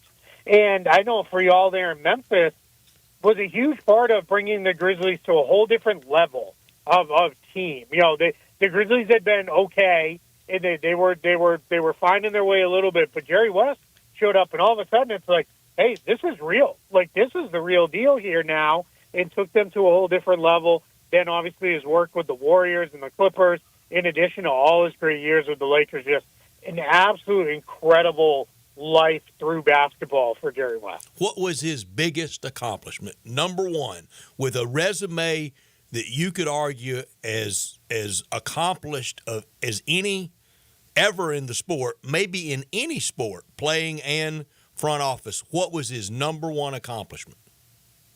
Probably the 1972 title. I would say that is probably it, because that was something he had just eluded him for so long that he couldn't get there. That was the one mountain that he couldn't climb, and then he finally did. And on a team that won 33 in a row that year. Yeah, that team was really, really good. 33? Yeah, unbelievable, right? That's a half a season almost without a loss, where, that is just unreal. But, yeah, I would have to say it's probably that one. That's probably I know all those guys like to say, my favorite title is the next one.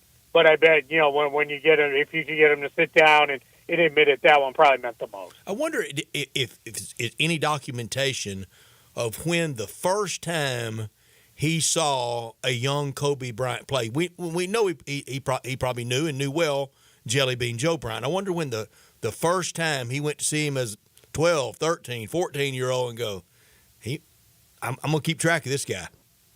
Yeah, there were a couple stories that came out of I know it was more Kobe's senior year, but it was folks, a couple different reporters saying, hey, Jerry West is coming in to watch him tonight here at Lower Marion High School. And people were like, whoa, wait a minute. Like, that's where we're talking about? Like that, because everybody thinks that the great high school players, like, going to the NBA.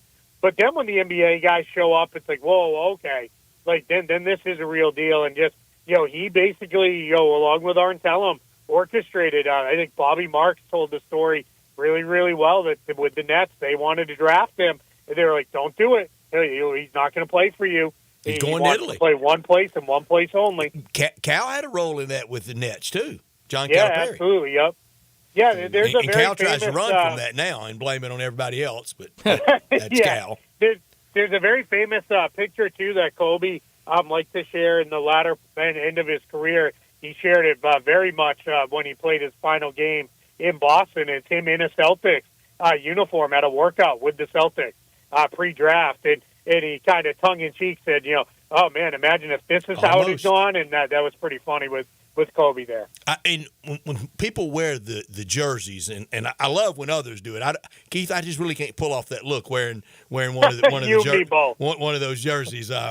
It's just a lot of area around the armpit and the shoulder for me to show off. But you would see them when Kobe would come through with the Lakers. There's a lot of times when I would see him here and wear those vintage number 30 Lower Marion jerseys. Yeah, absolutely. Yeah, I see that here a lot here around the Orlando area. That seems to be a favorite one. But I'm with you on the jersey thing. I tend to think, when you're there's a certain age you hit where jerseys aren't a thing anymore. We're I call it the jersey, the T-shirt jersey. Yeah. Like that's where you need to go. I have trouble keeping everything where it should be if I throw a tank top. Keith, I learned a long time ago, more covered on me's the better. Well. Yep, absolutely. Yeah. I live in Orlando. My favorite time of year is when I could throw on long sleeves and a gym short or a hoodie and basketball shorts. That's right. Oh, that's the look right there. That's one of my favorite, long sleeve shirt and shorts. Oh, I love that. Keith, last week when we talked to you was the day all of the Dan Hurley rumors and reporting about him. Remember all that? I mean, crazy. Feels like forever ago. Now we know Dan Hurley will stay. What did you make of those couple of days? His decision to return to UConn, and now what happens with the Lakers job?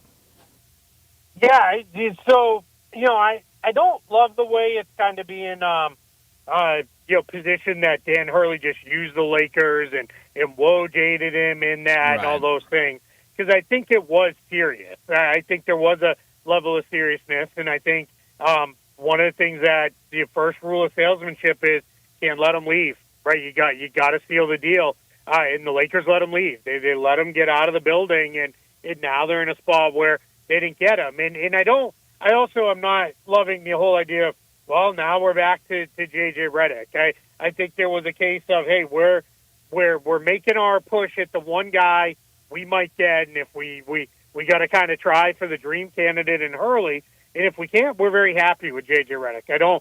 Yes, second choice maybe, but I don't think it's like a bad thing necessarily. So I think that's probably how it will go, but I don't know. I'm prepared for anything at this point with this coaching search because I don't really know what to expect. When do you think we could have an answer? Because they talk about wanting to get it done before the draft, but 2 weeks from today will be round 2 of the draft. How quickly do you think this moves? My guess is this gets done probably over the weekend, maybe not announced until let's see what happens tomorrow with Game 4 of the final. Sure. I think that's part of why now J.J. Redick's ESPN teammate was putting that out there. I think there's a sense of, hey, if the finals wraps up on Friday, he can go meet with the Lakers this weekend, finalize everything. It'll come out then, and off we go. And if not, he'll still meet with the Lakers this weekend.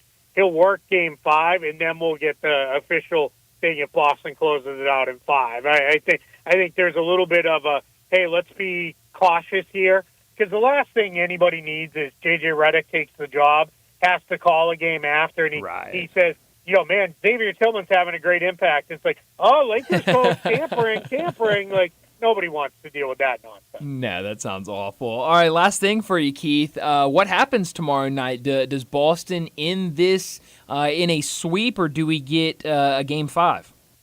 All right, so I had a former coach tell me years ago, and then he texted me last night and said, remember what I told you. You get a team down 0-3 in a series, what you want them to start thinking about is, well, we got to take a flight somewhere. Do we want to take a flight to play a Game 5 and get beat probably, or do we want to take a flight and go on vacation and call it a summer? I think Boston, I'm already hearing Celtics fans are snapping up all the tickets that Mavs fans are giving up. For Game 4, I think it's going to be a pretty good Celtics crowd in there, and I think they're going to finish it off, and I would not be surprised if they finished it off in a blowout. I think the idea will be get them down early, keep them down, and start the party while there's still time on the clock. I think this thing's over in 4. If not, it'll be over in 5, but I think it's going to be done tomorrow. League office and networks won't like that, but that goes with the territory. And with the new deal coming, Keith, I knew I wanted to ask you this. In the new deal, will the WNBA TV rights, is that in this deal, or will they be separate and apart from this deal? So it sounds like there is a portion that is tied in, but it sounds like it's more of a tie-in to with future discussions. It seemed like the NBA wanted to make sure that they were going to have an ability to make sure the WNBA would get their games aired, but it sounds like there's more to come with the WNBA contract. I think it's going to be a lot easier to find WNBA games in the future, and you're not going to have to go searching or necessarily seek out a stream or anything like that. I think it's going to be available. Which is, hey, 10 years ago, that sounds great. That's where we're headed now. I think let's get that. Let's get them into more of the channels that we can all find a little bit easier on our dial. And it's great. Yeah. No, absolutely. Keith, as always, thanks so much for joining us, and we'll talk to you again next week. I appreciate it. Thanks for having me. Thanks, Keith, and enjoy. Get the bubbly ready. It's just matter of time. It's no doubt about it, and the party will be on. And he's right. I don't think it was Boston sports fan arrogant whatsoever. Mm-mm.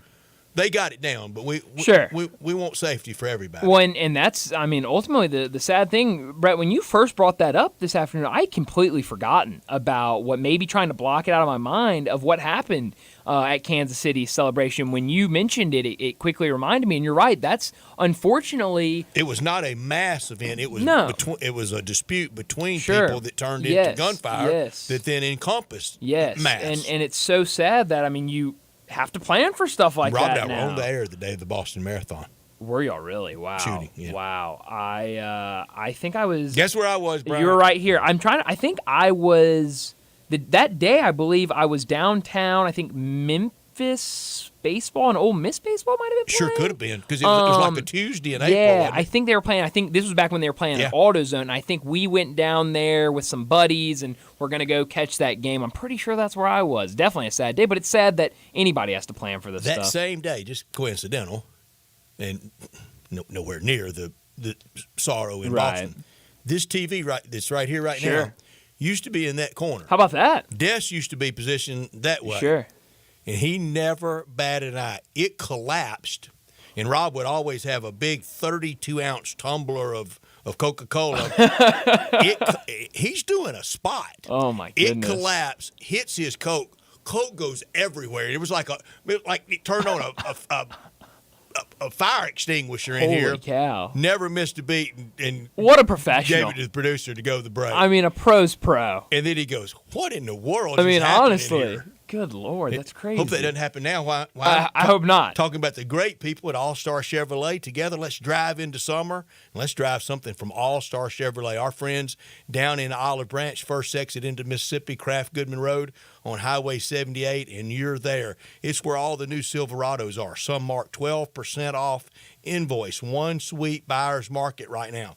Financing as low as 1.9 and no payments for 90 days on new Trailblazers, Silverados, Equinox, and much, much more. Nothing beats family trips in a new Tahoe. That's where the trip should start at All-Star. An extra $500 bonus for college students, grads, military, first responders, healthcare workers, and all teachers. No matter what pre-owned you're looking for, you can find it at Olive Branch at All-Stars, All-American pre-owned sale. All the Jeeps, Ram trucks, even a Ram ProMaster cargo van, and the 4Runners here right there in Olive Branch where you can test drive them all. Bring All-Star any vehicle you want to sell and get a check today. Everyone at All-Star Chevy in Olive Branch, they want to wish everybody a happy and safe upcoming 4th of July. We're getting to that time. We talked about July 1 rapidly approaching, and we know the celebration will be on as we celebrate our great country's Independence Day. Don't miss All-Star Chevy's All-American sale in Olive Branch. Go to allstarautogroup.com. Well, we need to get to a break. Let's go ahead and grab that break. And when we come back, a lot of baseball action already underway. Some more games later tonight and a very busy weekend of baseball. So stick with us. We're talking baseball on the other side. Be sure to follow us at Sports 56 WHBQ on Twitter, Facebook, Instagram, and YouTube to watch live video of our shows. Stay up to date with station events and have chances to win prizes. Don't miss out on anything that's going on. Follow us at Sports 56 WHBQ. Welcome to the Rendezvous. This is John Vergas. When my dad started the Rendezvous in 1948, I don't think anyone could have imagined we'd still be serving shoulder, cheese plates, and our world-famous dry rub ribs 75 years later. But we are still here in the basement, in an alley in downtown Memphis. We sincerely thank you for making the Rendezvous what it is today. Charlie Vergas Rendezvous, a legendary experience for over 75 years, whether you dine in, pick up, or ship across the country. Angie's List you know and trust is now Angie, and we're so much more than just a list. We still connect you with top local pros and show you ratings and reviews, but now we also let you compare upfront prices on hundreds of projects and book a service instantly. We can even handle the rest of your project from start to finish. So remember, Angie's List is now Angie, and we're here to get your job done right. Get started at Angie.com. That's ANGI, or download the app today. Nestled in the heart of East Memphis, located corner of Park and Cherry, is a beautiful residential neighborhood. I'm here at Town Village Audubon Park interviewing a new resident, Carolyn. Share with us why you chose Town Village. Well, if your parents or special friends need to make that big move, let me share with you my experience. It was tough for me to leave home, but then I discovered Town Village. I would like to highly recommend Town Village to you and your loved ones. After looking at all the amenities and meeting all the people and staff, I was hooked. From restaurant, bistro, 3 meals per day, housekeeping, transportation, security, health care, physical therapy, exercise room, and even a heated pool and spa. Come see us and make your new home in Town Village. Visit us and call Daniel at Town Village Audubon Park at 901-374-7342. There's no place like home, Town Village. We're so close to crowning an NBA champ, and with the action heating up on the court, it's even hotter at DraftKings Sportsbook, an official sports betting partner of the NBA. New customers can bet $5 to get $150 in bonus bets instantly. Download the DraftKings Sportsbook app now. Use the code HERD, H-E-R-D. That's code HERD for new customers to get $150 in bonus bets when you bet just $5. Only on DraftKings. The crown is yours. Gambling problem? Call 1-800-GAMBLER, or in West Virginia, visit www.1800gambler.net. In New York, call 877-8-HOPE-NY or text HOPE-NY 467-369. In Connecticut, help is available for problem gambling. Call 888-789-7777 or visit ccpg.org. Please play responsibly. On behalf of Boot Hill Casino and Resort in Kansas, 21 plus, age varies by jurisdiction, void in Ontario. Bonus bets expire 168 hours after issuance. See dkng.co/bball for eligibility and deposit restrictions, terms, and responsible gaming resources. Ignite your desire at Sissy's Log Cabin with our exclusive Facets of Fire Diamond. Created through the first diamond cutting advancement in over a century, the Facets of Fire Diamond features more brilliance than any other. With its burst of fiery color, this diamond is passion personified. Shop Facets of Fire at sissyslogcabin.com or in store and experience the evolution in diamonds only at Sissy's Log Cabin, because life's too short for ordinary jewelry. This Sports 56 traffic report is brought to you by Luttrell Belting. They keep you moving. Sports 56 traffic. Good afternoon. They were moving a stalled vehicle a few minutes ago just past Danny Thomas on 40 westbound. It's been crazy in the Midtown area. This is all a result of that 55 bridge that's been closed for a week. Got another week to go, so it puts a lot of extra volume up and down. 240 north and southbound here in the Midtown area. 240 east is pretty slow overpass. Trying to get past Poplar. Hey, Weimer's Jewelry, 7525 Highway 64, your full-service family-owned jewelry store here in Memphis. I'm Commander Chuck with your on-time traffic.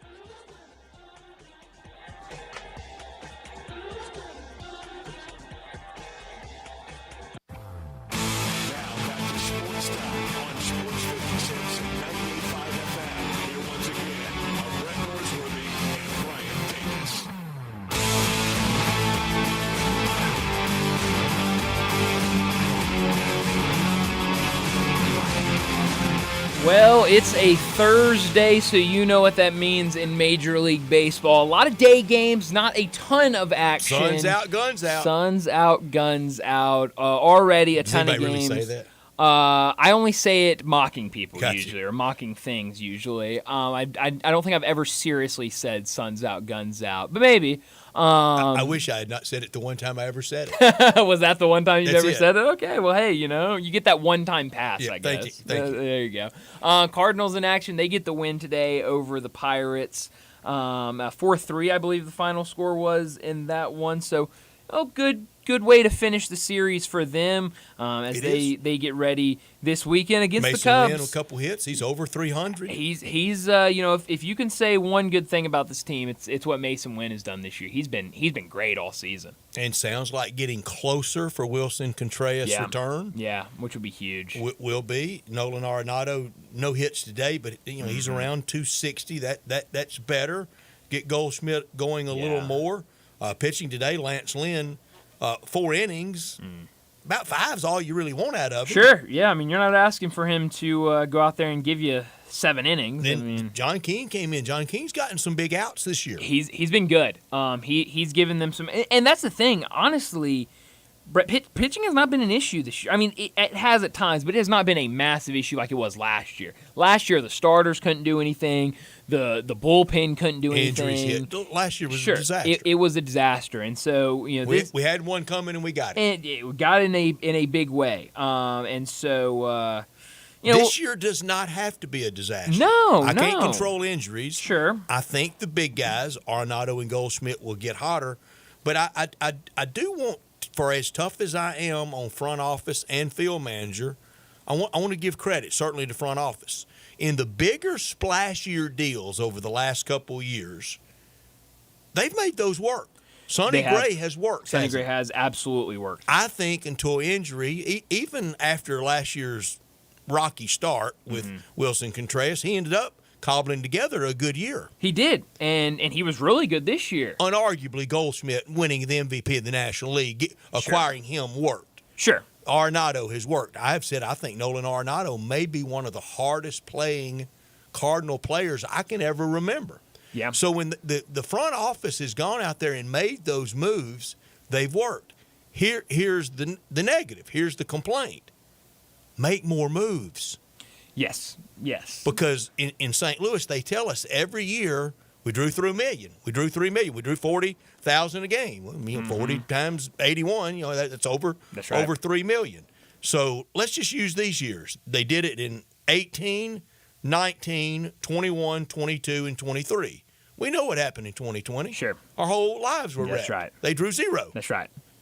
But in those other years, you drew, they say, and I think most of that pretty verifiable. Sometimes they'll fudge. Last year was bad fudging. It was. But let's say over 3 million. Well, you even add in the COVID year, that's over 6 years. That's averaging 33,000. That's pretty good. That's more than most. It sure is. In a very small place. Mm-hmm. Where's the money? That's a good question. Ballpark Village is finished, been finished. It's been printing money, sure has. we're told, and it appears to be. The rights fees, they get their share. Yep. Why is it always broke? Well, Brett, we can't do this. Times are tough. Every time, Brett. That's almost like Brian. Where was I? Brian, times are always tough. Always tough. They sure are. Why? I have no idea. I don't know. And they sell that, and we mostly accept it. We buy it up. Collectively, keep going and averaging over 3 million. That's right. Yeah. I don't know. It's a really good question. It's been one horrific year. Yeah. That everybody else had too. Mm-hmm. For sure. You can't keep trying to sell that. I think we've been fibbed to. I think we have. But I mean, don't look now. You mentioned this Cardinals team. It doesn't have to be a disaster year. Only one game under 500 right now. With that win, 33-34 on the season. And if you just have a pulse, you would be 2 or 3 over. Yes, certainly. And so, gonna be a big series against the Cubs. But the Cubs don't have an off day today. They're going against the Rays later this evening down there. Yeah, so it's going to be Cardinals currently in second in the National League Central. Wow, 6 back in the all-important loss column of Milwaukee. Okay, so that's probably not going to happen. But in the wild card standing. Right now, in the loss column, they would be second, but because win column matters too, just not as much because you can make up wins, you can't make up losses. The Cardinals are right there on the verge of if the season ended today, of being in the playoff picture. There's so much to play for, and it's more of a reason why they need to come off some of that money. No, you're absolutely right, and I mean I remember you mentioned Wilson Contreras getting closer. That will be their excuse. What's that? We're going to get back a player better than anything we could deal for. Right. Oh, I didn't even think about that. That's right. One of the biggest straw dogs out there in sport. Well, there's no player that we could trade for that's any better than the one that's getting ready to get well. We got our trade acquisition. It's right up there when the AD and the search committee goes, we looked the world over, and the best coach available was sitting down the hall. That's right. Assistant coach, no name, somebody. That's right. Yeah. No, you're absolutely right. That's exactly because what I was just about to say was when Wilson Contreras got hurt earlier this season, he was the only player that felt like they had a pulse at the time. He was, hitting the ball really well. He was catching a good game, and it really hurt when he went down. So you're absolutely right. If he comes back and kind of picks back up where he was, no doubt about it. It's going to be, look what we just added. We just brought back Wilson Contreras. Why do we need to go make starting moves? Pitcher? Certainly, 100%. But we'll see if they do anything about it. I kind of doubt they will. Some good games later tonight, though. I think nothing crazy off the board. Like I mentioned, kind of a Thursday, not a ton of big games, but a lot of series coming to an end. Oh, the Royals came back and won in the bottom of the 9th. Wow. And have you seen that walk-off scene on Garcia's walk-off? No, I haven't. Oh, they go crazy. Do they really? In beating the Yankees. I don't blame them. I don't blame them at all. I wish I could go find Royals a good team. They have been, Brett, kind of the story of the season this year of what they've done. Really impressive. And I was telling, we talked about it last week. I didn't know if they would be able to keep this up all season because I didn't know if I really trusted their pitchers. I know they've got a couple of guys that look like they're going to be can't-miss players, but it's been really impressive what they've done pretty much so far all season. Their manager, Matt Quatrero, ejected in the 6th, but Wow, they come back and win. That was during when they still had the no-hitter holding up against the Yankees. 21,875 at Kauffman Stadium today. Wow. They got to do better than that for the Yankees, don't they? Yes. I mean, that's one of those. There's only a few teams in Major League Baseball where that's the team everybody comes out for, and the Yankees are certainly one of those teams. You would definitely think they would be able to draw better than that, even if it's a Thursday afternoon. Did you hear about the Knoxville-based newspaper columnist at the Knoxville News-Sentinel, John Adams, legendary good guy? He wrote a column just glowing about as good a coach he's ever covered and been around. Genius, extraordinaire, the likes of which maybe only, who was the other coach in Tennessee? Pat Summitt, that he thought was the only coach in Tennessee sports history. That includes majors that he's covered. That includes Philip Fulmer that he's covered. A couple good basketball coaches. Tony Vitello. Really? It's building. And you said this was a Knoxville columnist that said this? I think column today. Wow. It's building, Brad. And I know John pretty well. In fact, the night of the famous 1-2 game, John had just broken his ankle and was in a bad way. He was hurting. And we're visiting in the media room, and the old seating section, you know where it was, that semicircle on the other end now. And he had a seat that you had to go in and then go up some steps to get to, and it was kind of lodged up there in the corner. I said, John, sit in my seat. I don't think you – I said, if you get up there, I don't know if we can get you down. Oh, yeah, it's tough. Well, look at you, Brett. Good guy, Brett. Man was on crutches. Well, I guess it doesn't take much. I'm going to try to be good to a person on crutches. Of course. The opening day of AutoZone Park, I had a seat, and the late, great Jack Eaton, great Caesar's Ghost. Man. He had just had hip surgery, and I don't know how, but I don't know how in the world I had an assigned seat and Jack Eaton didn't. Wow. And when he got there was no seat, and he was really hurting. I said, for the times you've entertained me, you're sitting right here. Let me get up and you sit down. Yes, no, that you got Man on crutches or walker, I'm gonna give up a seat for him. That's a good thing to do, and especially for Jack Eaton. You mentioned Quintero getting ejected today in that game against the Yankees.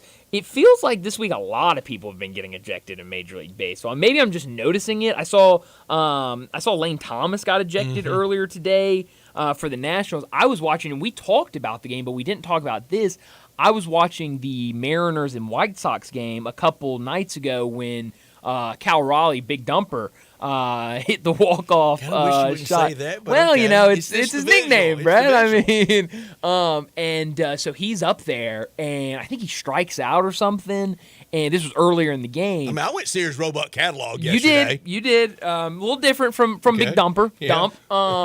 But so Cal Raleigh turns around and starts saying something to the official, and you can tell he's getting ready to throw him. And Scott Cervase comes running out, gets in the middle of them, and starts going off on the official. He gets thrown out, saves Cal Raleigh from getting ejected, takes the get thrown. That manager's not going to bat. And then Cal Raleigh gets up and ends up winning the game for Seattle. It was incredible. You got to get tossed and pay the fine. Somewhere in there, their clubhouse kangaroo court would probably pick up that fine for the skipper. Oh, definitely. Especially when something like that happens where you end up... And they're all making more than that manager sure. is. And that player that you just saved from getting thrown out ends up winning the game, got to take care of him. Buddy of mine last night on a friendly person on Twitter DM me on my Vitello idea. And I didn't think about this.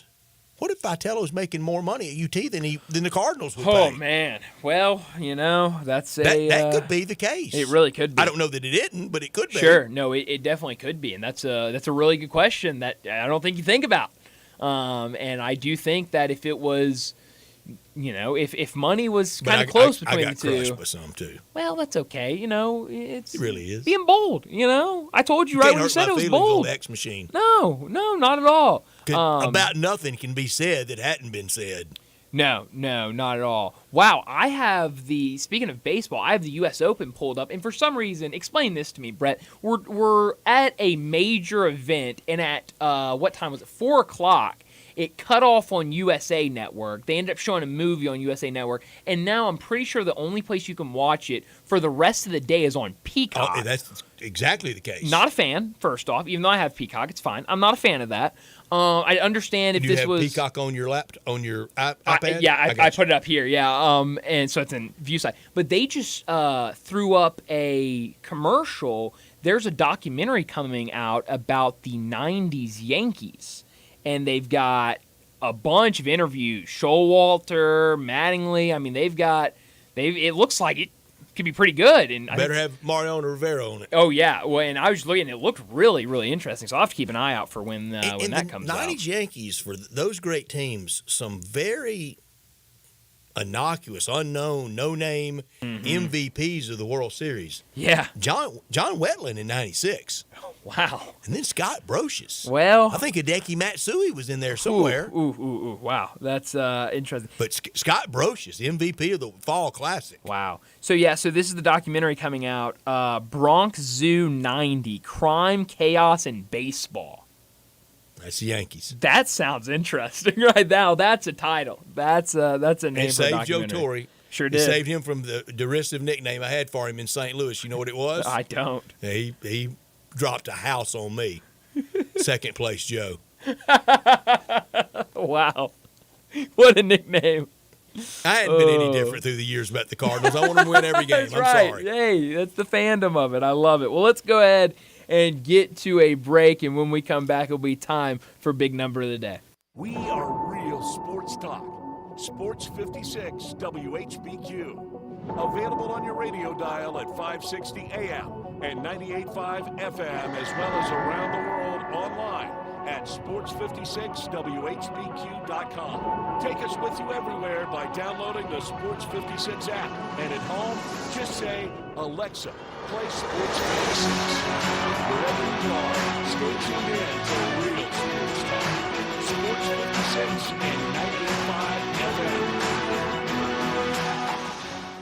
Do you know one of the best things you can do for your employees or family's health? Provide Arctic Clear bottled water. Arctic Clear bottled water is your locally owned and operated bottled water provider. Arctic Clear is 100% natural spring water with free delivery and setup, dependable service, and no long-term contracts. An easy choice. Call Jeff Manus today at 01-382-2363 or visit arctic-clear.com. Arctic Clear bottled water. Call now 382-2363. That's 382-2363.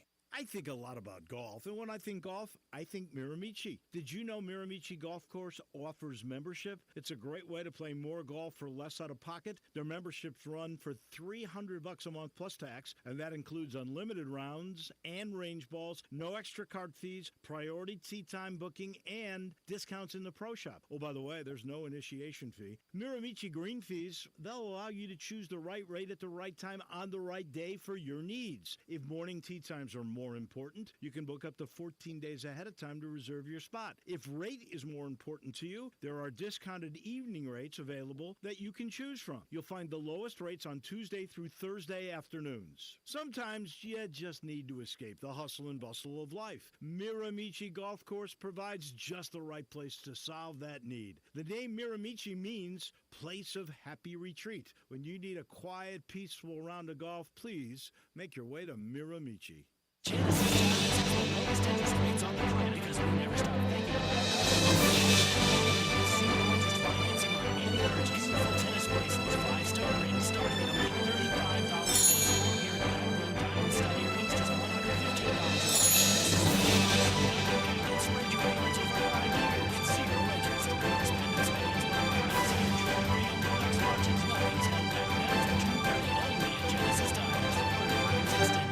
See store for details. You or someone you know or care about has dealt with a difficult divorce. When facing divorce, you need the attorneys at Rice Law.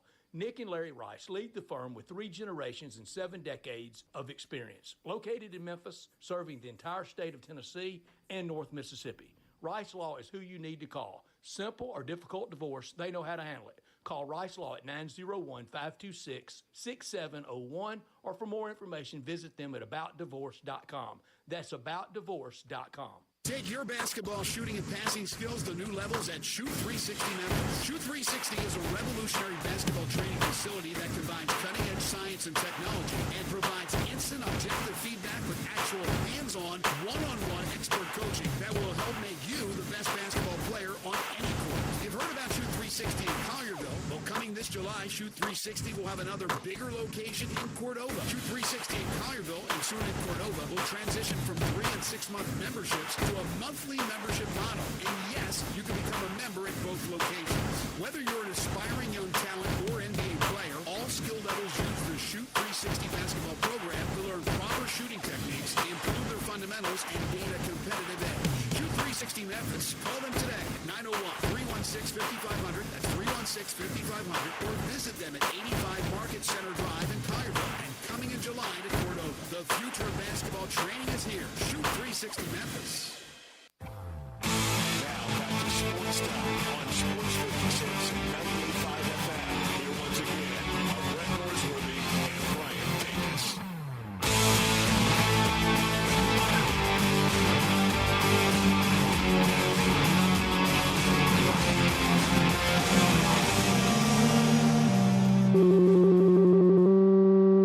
Big Daddy. Hello, Big Brand. It's a guy, he wants to be big, then he gets big, he doesn't want to be big anymore, then he gets small, but the suit's too big. Big Daddy. The big boy. You're a big guy. I think she's trying to pull a fast one on Big Daddy. The big number of the day. Well, Brad, I could go a couple different directions for my big number of the day, but I think I am going to say that again. I could too, including an 80 shot at the U.S. Open. Oh, we have an 80 now? 8-0. Oh, geez, who? It's John Ryder. Huh? Not familiar with. Not either. John Ryder's work. Huh? Looking to make sure I got that right on his name. He probably hopes I didn't. Well, yeah, he probably hopes nobody. I didn't get it right. It is Charlie Ryder. Reiter. Wow, Brett, we actually could also have worse than an 80. Sam Bairstow? Sam Bairstow. Is 16. Through 16. 10 over. 10 over. He could go 81 or 82. Ooh, that's a tough way to start the U.S. Open.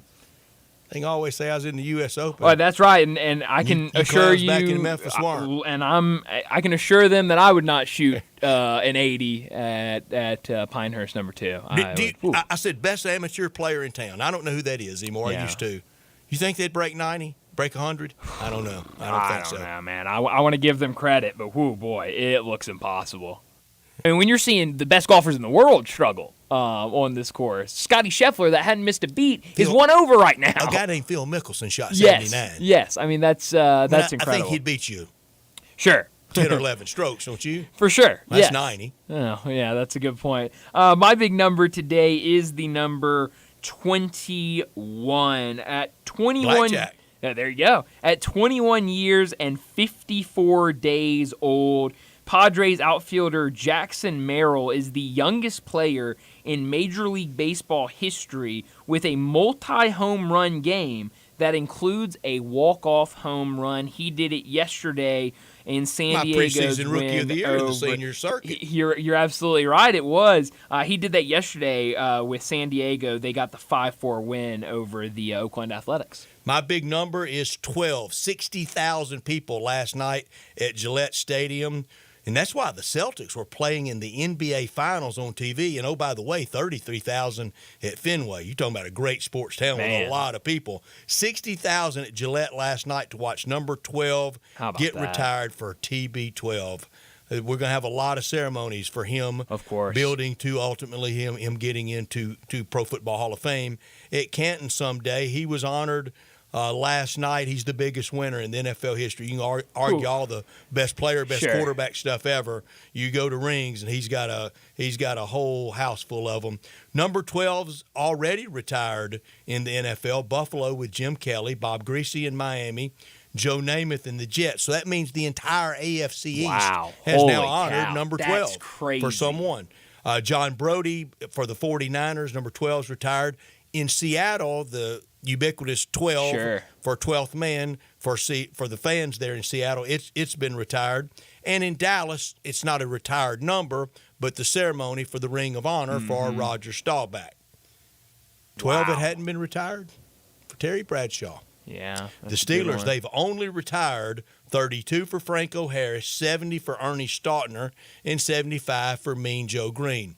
Then that is a subject of a lot of angst between Terry Bradshaw and the Rooneys and the city of Pittsburgh.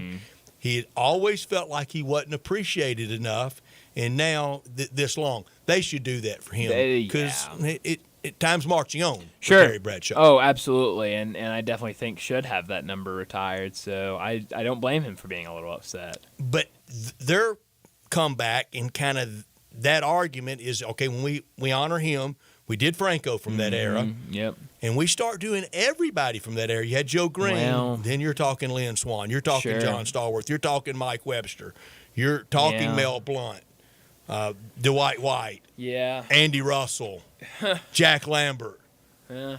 Getting thin on numbers. Hey, you get a lot of numbers. Then you turn into the Boston Rocky Celtics, Bleier. where you have to have guys running out there in 96 or whatever. I'm probably leaving a couple out that would be deserving in Steelers land. No, that's a good point. There's certainly plenty that could have that same argument when it comes to the Steelers. But Terry Bradshaw. Well, yeah, it's Terry Bradshaw. That's a different story. But no, that was really cool last night for Tom Brady. It wasn't. His speech. Oh, it was awesome. His speech is we have to defend football. Yeah. And football is a great sport, and I do it, and I always admonish people, go out and defend it. It's not for everyone. No. It's not. Not at all. And nobody's making anybody play. No.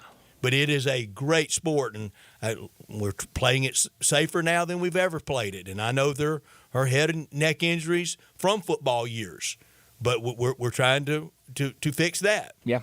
Yeah, no, I loved his speech last night. I thought it was really, really good stuff, and glad to see him do that at Gillette Stadium and have all those people there. Coming to your really TV cool. every Sunday, TB12. Oh, it's going to be What's weird. new? He's been on our TV That's every true. Sunday for He's the just last been dominating on the 25 field years. rather than being in the booth, so it'll be a little different, but I'm sure he'll be able to figure it out, and I'm sure he'll do great. But let's go ahead and wrap up this hour and get to a break. When we come back for our third and final hour, we're talking Tigers with Greg Gaston.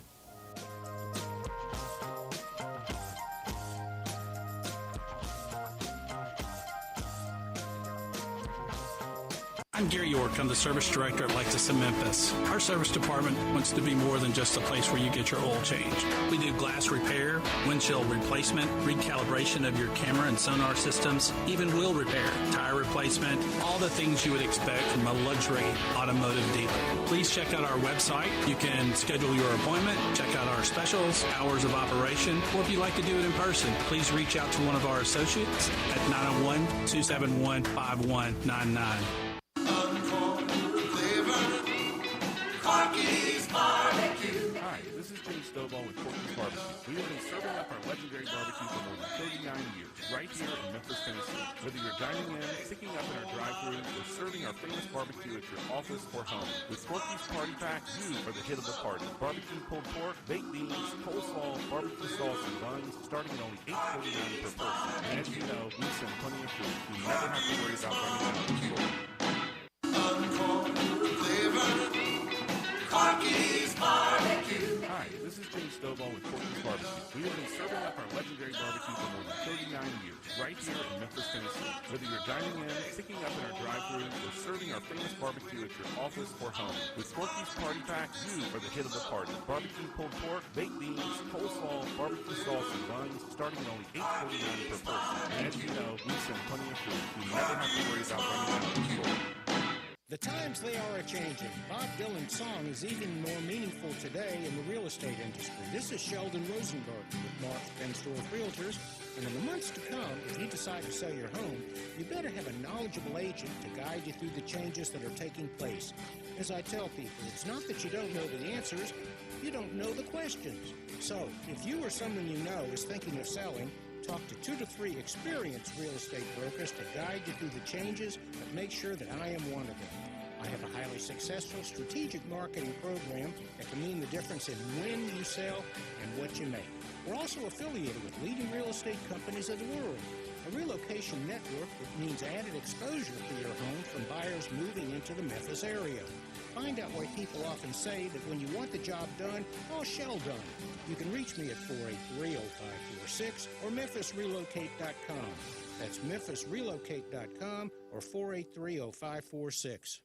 Celebrate Father's Day this year at Edwin Watts Golf Shops by Worldwide Golf. Introducing the TaylorMade QI10 Max Driver and Irons. Score up to $400 in gift cards when purchasing TaylorMade products. And from Bushnell, the new Tour V6 Series laser rangefinders provide you the most accurate distances in golf. Now $50 off. Shop with us this Father's Day in store or online. Edwin Watts Golf Shops by Worldwide Golf. Get there. With Wendy's new $3 English muffin deal, you can get your choice of a sausage or bacon, egg, and cheese English muffin with small seasoned potatoes. And with all that for just $3, it really is a proper breakfast, wouldn't you say? Huh? With a light and fluffy toasted English muffin and crispy seasoned potatoes. Go on, Catherine, give it a go. Okay. Jolly good morning. Ah, close love. We'll have a proper breakfast with Wendy's new $3 English muffin deal for a limited time. U.S. price and participation may vary. Select and request English muffin. No discount. No valid product. Part of combo. $2 regular price. Prices are higher. In Hawaii. With Verizon, now everyone can get our best phone deals. Even if I'm new? Even if you're new. What if I've been with Verizon forever? Oh, yeah. You see, new and existing customers get the amazing iPhone 15 with tons of storage on us. With any iPhone trade at any model, any condition. Guaranteed with unlimited ultimate. Here's one. What if? That's a yes. There's a deal out there for everyone. Only at Verizon. $829.99, 128 gigabyte only device payment or full retail purchase with new or upgrade smartphone line on unlimited ultimate plan. Minimum $90 a month with auto pay plus taxes and fees for 36 months required. Less $830 trade-in/promo credit applied over 36 months. Promo credit ends if eligibility requirements are no longer met. 0% APR. Trade-in terms apply. Sports 56 traffic. Good afternoon. The police are working with a couple of accidents. Here's what we're seeing at the moment. Heavy traffic on 240 north and southbound here in the Midtown area. Anywhere you're traveling now between Union and Norris over here in both directions. A lot of this is a result from that 55 bridge that's still closed. Now it's at normal buildup over here for this time of day on 240 east, fighting your way past Poplar. Hey, Weimer's Jewelry, 7525 Highway 64, your full service, family-owned jewelry store right here in the Memphis area. I'm Commander Chuck with your on-time traffic. We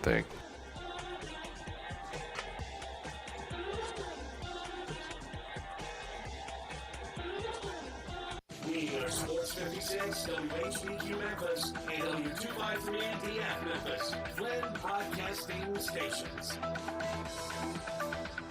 From the Tigers sideline, it's Tigers Talk with Memphis broadcasting legend Greg Gaston. Hear Greg weekday mornings on Sports 56 Mornings, along with Eli Savoy from 7 to 10, right here on Sports 56 and 98.5 FM. On Twitter X at Greg_Gaston. Here's Greg with Bryant and Brett.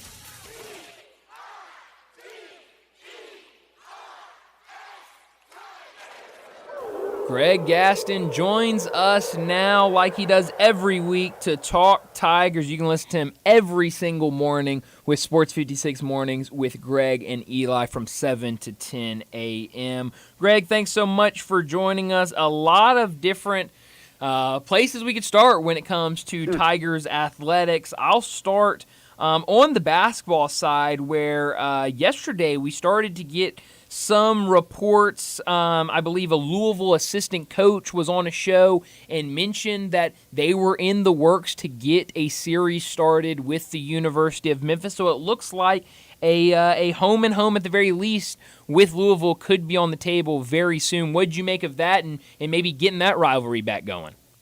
Yeah, not surprised. It makes a lot of sense. I saw the same report that you did, and I'm not sure if the initial conversations began with Louisville contacting Memphis or vice versa. I know that Penny's up for whoever, whenever, wherever. I was reading that it could be a 4-game series. They've only played 5 times in the last 20 years, and you're talking about one of the really good basketball rivalries from back in the day. So, yeah, I'd love to see them get Louisville back on the schedule. Right now, it's been a tough couple of years for Louisville, but I would imagine coaching change, in time, they'll get back to where they need to be and where they expect to be.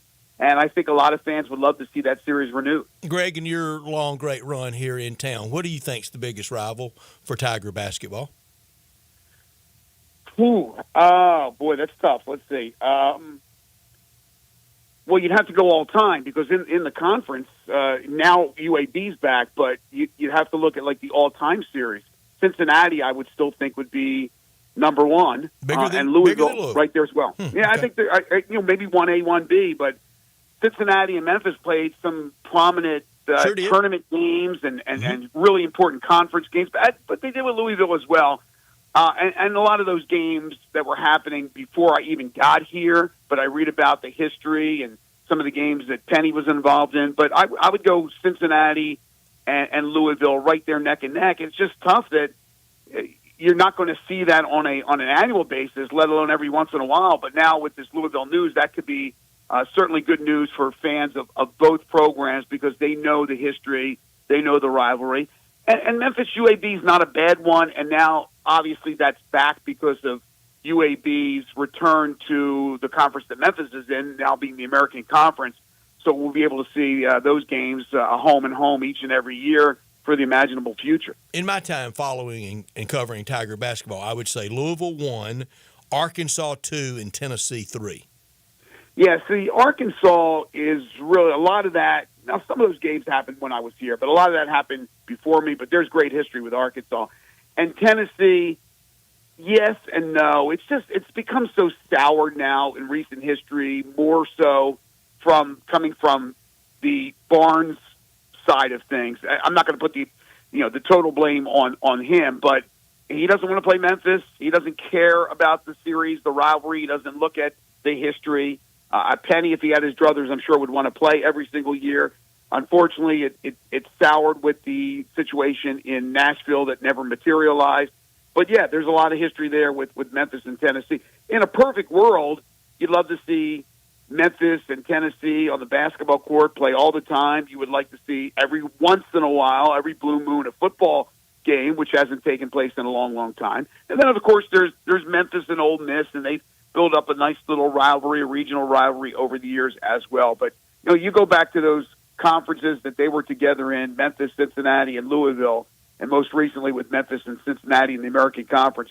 And there's just great history there. Yeah, and some of those teams won't play in anything, and then like Arkansas, get ready to start something in football, but objectionable to playing in basketball. Tennessee right now, nothing in anything, not even baseball, is it?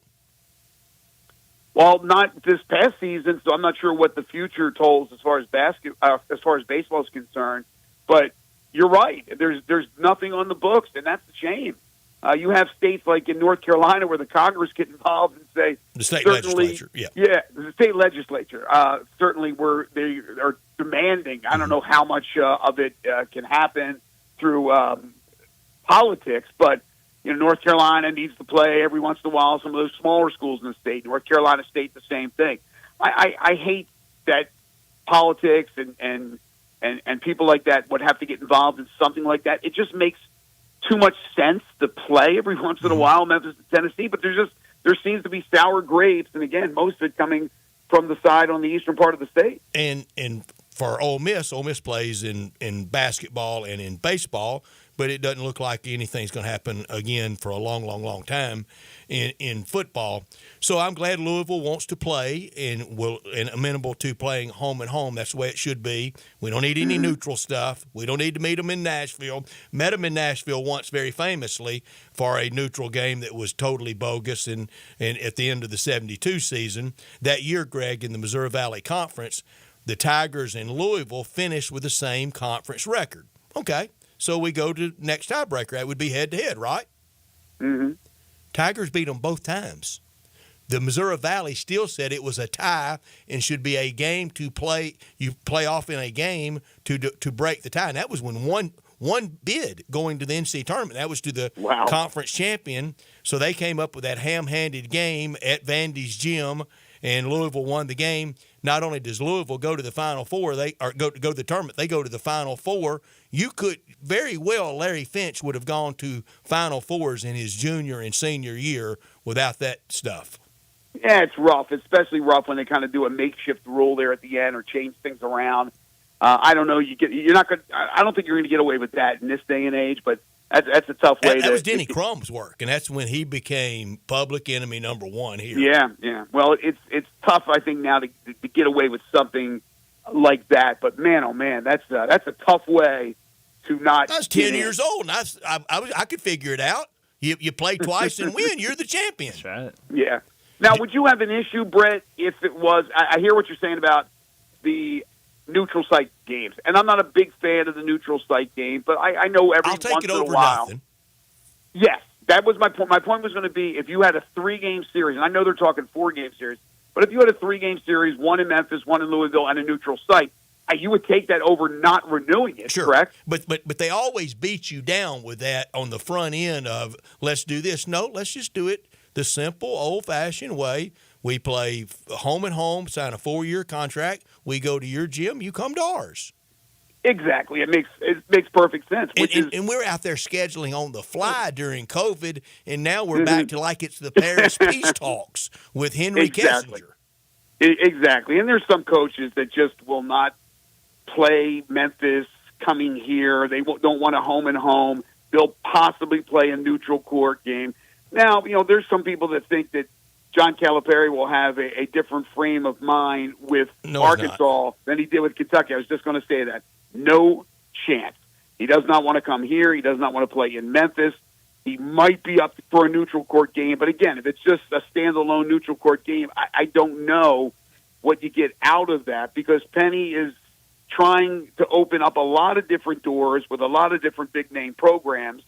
And who knows what he'll end up getting in the end. But he's working hard. That staff and that crew and the people up at the top are working hard as they can to get a very appealing home schedule every single year. And if you play a ton of neutral court games, you're going to come up short. Our good friend Greg Gaston with us from the Tigers sideline. He's with us every Thursday afternoon, and he's brought to you by Jim's Place in Collierville, Mount Moriah Auto Sales, the law offices of Stephen Leffler, and Neil's Bar and Grill. It is too rich, John Calipari, now at Arkansas. Remember when he was here and he would make Fayetteville and Knoxville and Oxford and Starkville sound like places that did not have running water.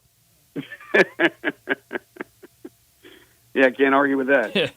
And now, he's in that league and going to all those places, and he makes all those places now sound like on a Tuesday night like it's, Nirvana.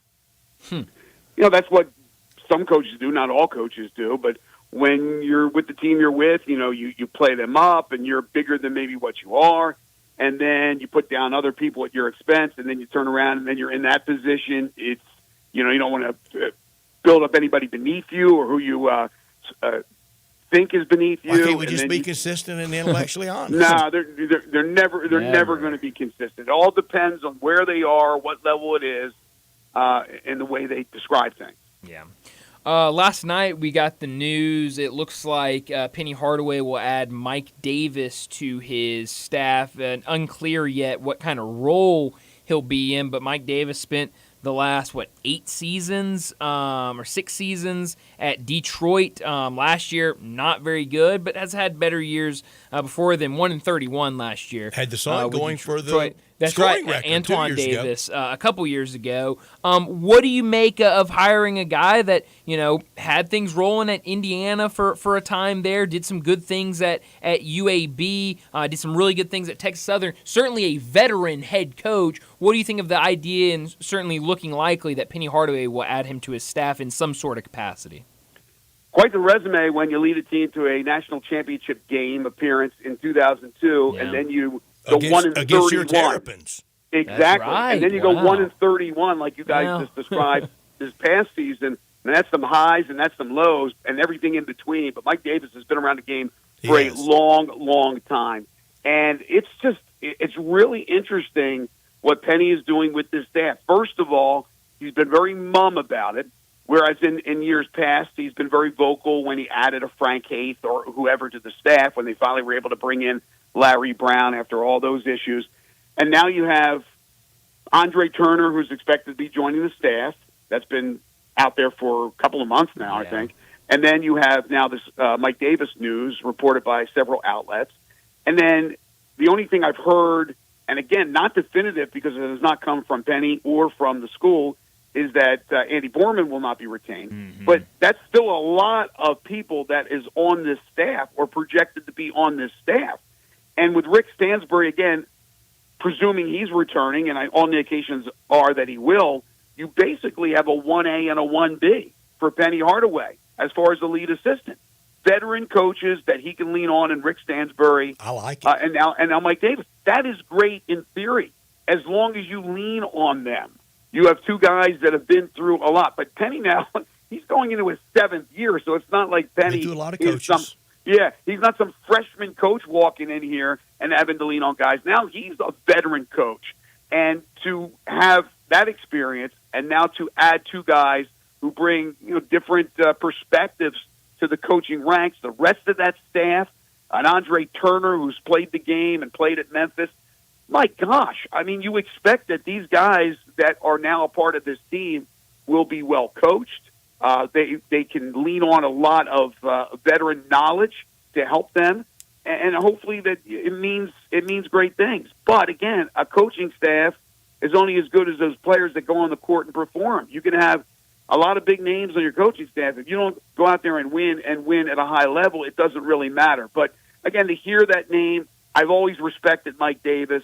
It's a nice addition. Again, if it is accurate, those reports, it's a nice addition. And again, another person that Penny can lean on. And that Mike Davis name is very familiar to Tiger basketball fans, mostly from the years at UAB, but also this local connection. You ready, Greg? Okay. When Mike Davis was a college player at Alabama, his roommate was Rex Jones, the father of Barrett Jones at Alabama. Man, you can connect the dots like the best of them. you are terrific in doing that. But I had no idea about that. But obviously, I knew an awful lot about Mike Davis and covered games where Mike Davis was the coach at UAB and was not necessarily well liked by Memphis fans. Not like he was some crazy coach or anything like that. But again, he was coaching the enemy, and now he's part of the Memphis team, according to these reports. What will be the next big addition to the roster? Good question. I don't know. I thought for a second there that maybe they would hit something with Kaluma, and then Jason Munns was very quick to do great reporting like he does and point out that it's not going to happen. Yeah. So now he's on a visit to Villanova this weekend, I think. Yeah, you see that the rich usually get richer, and I have no idea. There's other names that are out there. Wait a second. But We hadn't gone through all the FedEx money already, have we? Well, sure I mean, here's the thing. I mean, $1 million only gets you so far. Well, it was $5 million. Well, $5 million ain't all going to men's basketball. That's the thing. So people think that all of a sudden now it's an endless amount of riches. It's not. And if you don't think for a second that it's still the highest bidder, it's still the highest bidder. All things equal, then you get down to the program, the coaching, the schedule, all this stuff. But if it comes down to it, and you can offer $500,000 and another school can offer $1 million, the million's going to win every time. So, sure. But I'm not saying you got that any sense.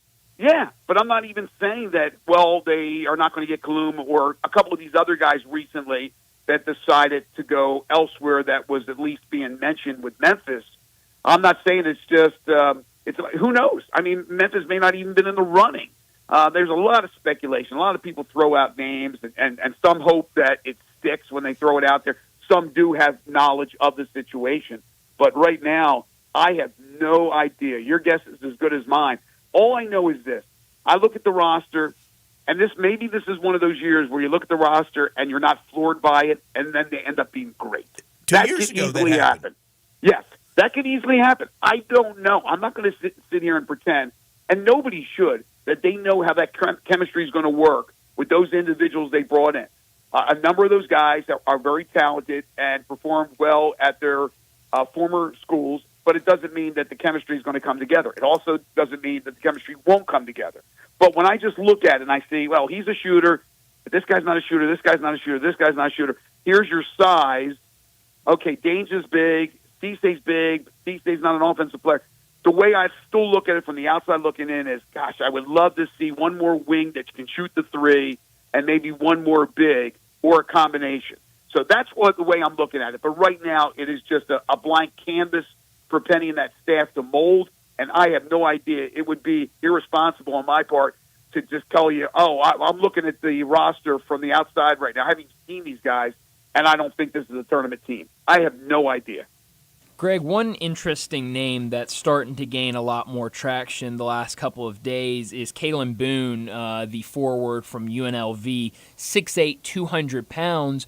The interesting thing with him is if he comes to Memphis, Memphis is in on him. If he committed to Memphis and played at Memphis, played anywhere next year, it would be his 6th season of playing basketball, and we don't really know if he'll be eligible. He's entered the transfer portal, and he is going to try to take advantage of the recent rule. This comes from Jeff Goodman. He's going to try to take advantage of the recent rule where the NCAA is providing an additional year to anyone deemed ineligible to compete any portion of seasons since the 2019-2020 academic year. Last year, when Boone was at UNLV, he missed the first 7 games before the NCAA made the decision to allow 2-time transfers, immediate eligibility. So he's going to put in a waiver to try to get eligible for next year. What do you think about Penny Hardaway trying to go out and get a guy that we really don't know 100% if he'll be able to play next year or not? It smells a little bit like desperation, to be honest with you. 6'8", 200, and again, I know of him. I don't know his game that well. It's not the guy I'm looking for unless you tell me he shoots 40% from 3. 35. Yeah. So, again, it seems like an average three-point shooter, average size, 6'8", 200, not a big, bulky guy. I heard his name out there for the last couple of days. But getting back to your point about that whole going back to 2019 deal, I wondered when that came out how many players that would affect. I figured it would not affect a lot. But obviously, here's one that it does affect. We'll see how that turns out. But what it tells me, and maybe I shouldn't be as cruel as saying desperation. What it shows me or tells me, if Penny is certainly in the mix for him, as you said, that Goodman reported, that he knows they need another player. Yeah. He knows that. And if he knows that, then who am I to say don't go after the guy? But you want to be able to go after a guy that you feel not only can you get, but if you get, that he's eligible to play and that could help the team. But sometimes you got to fill up a roster with bodies. This wouldn't be that. I mean, this is a kid who's got some talent. Sure. But I do think that they need another player or two. So this tells me that I'm kind of on the right track with my thinking. Greg, with you and Eli's listeners, callers, texters, around town, at the golf course, friends people you run into, how would you describe the anticipation for Tiger football season that's being, very, very, very looked forward to by everyone, and all the summertime magazines and prognosticators really have the Tigers with a potential great year? Would you describe it as guarded optimism or unbridled optimism? Unbridled optimism, I would say, is what I'm feeling, what I'm hearing, what I'm seeing from people. And here's what's interesting. This is the first time I can remember where there is more excitement about Tiger football than Tiger basketball. And even with the Tiger years in basketball, when there was uncertainty, last year's roster, you didn't know, it would come together, there was always more excitement about Memphis basketball. There's always been. Basketball at Memphis was always king. I'm not saying football has taken it over overall, but for this season, I think you certainly can make the argument that there's more excitement about the possibility than there is right now with the uncertainty of basketball. Do I think people are going overboard? No. Dream, right? Do what you want. Yeah. Now, they are not backing away. The Memphis Tigers coaching staff, the players, people I've talked to, people I've had on the show, they are not backing away from it. They know it's going to be a challenge. Nothing is going to be given to them. They got 3 amazingly tough games, at least 3 in the conference on the road, not counting even going to Navy where you play the triple option offense. Obviously, Florida State, non-conference, and others. This is a challenging schedule.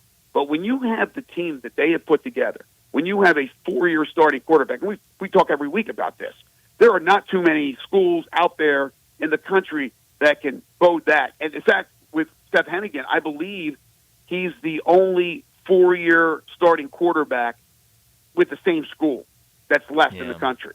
That's pretty amazing. So you throw in that, you throw in who they've added to the roster, as they have not only filled voids at certain positions, they've upgraded at certain positions.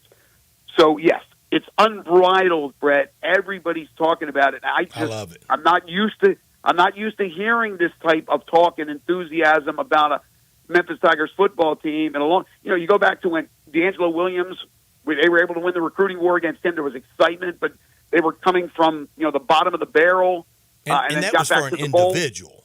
That was for an individual. They got to the bowl game. You know the history, how excited people were for that. Then, of course, it ended up being not so good, and Tommy left and all that. And the rest is history with Fuente and Norvell and now Ryan Silversfield. Football has certainly taken a step up from the days of people saying, maybe they should get rid of football. I mean, that was crazy talk. And I roundly rejected it at the time. Me too. But it still paled in comparison, the excitement going into a new scholastic year from basketball compared to football. You know that. You know that better than anybody. You've been here a long, long time. You know how excited people are every year for basketball. And I'm not saying they won't be for basketball, but I'm saying I have not seen anything like the football excitement. The team could conceivably be in the first ever 12-team playoff. Think about that. I'm not sitting here going to tell you right now on whatever it is, June 13th, that they are going to the playoff. But they have a chance. They sure There's a road that leads to it. And it's not crazy. This is not a 15 seed winning it all in the NCAA tournament. Yes, you don't have to send me to the loony bin for saying that. No, you don't. Greg, been around here so long that my first favorite Tiger football player in the season of 1970, as Jack Eaton would describe him, from Christian Brothers, great Caesars go Skeeter Gowan. And then what? Skeeter Gowan, his son was Paul? Kyle. Kyle Gowan. Oh, why am I thinking Paul Gowan? But anyway, yeah, nobody knows the history like you do. And Kyle was a good running back, I think, later at MUS. I don't know how they let that happen with the loyal Christian Brothers family. That I think Kyle went to MUS. Man, I remember Gowan. I got the first name mixed up, but yeah. And Skeeter Gowan wore number 20. So when D'Angelo came along, I said, nothing new for me to love number 20 running back for the Tigers. Yeah, certainly was on the earth in 1970, but Memphis Tiger football was not in my thought process growing up in Atlantic City, New Jersey at the age of 9 in 1970. Did you know college football existed in Jersey in 1970? The only thing I knew of was Penn State, which was far from where I lived. You always heard about Penn State. Nebraska. And, well, I mean, seriously, at first it was Penn State because we weren't paying any attention to college football. Then one of my sisters started dating an Ohio State offensive lineman, so I heard of Ohio State. But really, college football was not a thing. It was all about the professional sports. But and Nebraska would recruit. Nebraska would recruit in New Jersey. Mike Rozier was a Jersey guy. I think Irving Fryer as well. No question. Well, yeah, that's what I was going to say. Then when I started to get into more college football, Nebraska was connected by the players that came out of New Jersey. Mm-hmm. And I always, when I start to get older and think about this and understand scholarships and things like that and recruiting, I'm going, how is Tom Osborne? How's the good doctor getting these skilled position players, wide receivers, running backs from New Jersey to go to Nebraska? To come on a recruiting visit when it's 2 degrees. Exactly. It's not like you got the beautiful ocean right. You're not on the shores of the Atlantic or the Pacific in Lincoln, Nebraska. Omaha Steaks, Greg. That's how. It must be. But the good doctor figured out ways with some probably deep-pocketed boosters. I'm not saying anything. I'm not speculating anything. I'm just telling you the way it is. That's it. That's right. Well, Greg, as always, thanks so much for joining us. Enjoy your weekend, and we'll talk to you again next Thursday.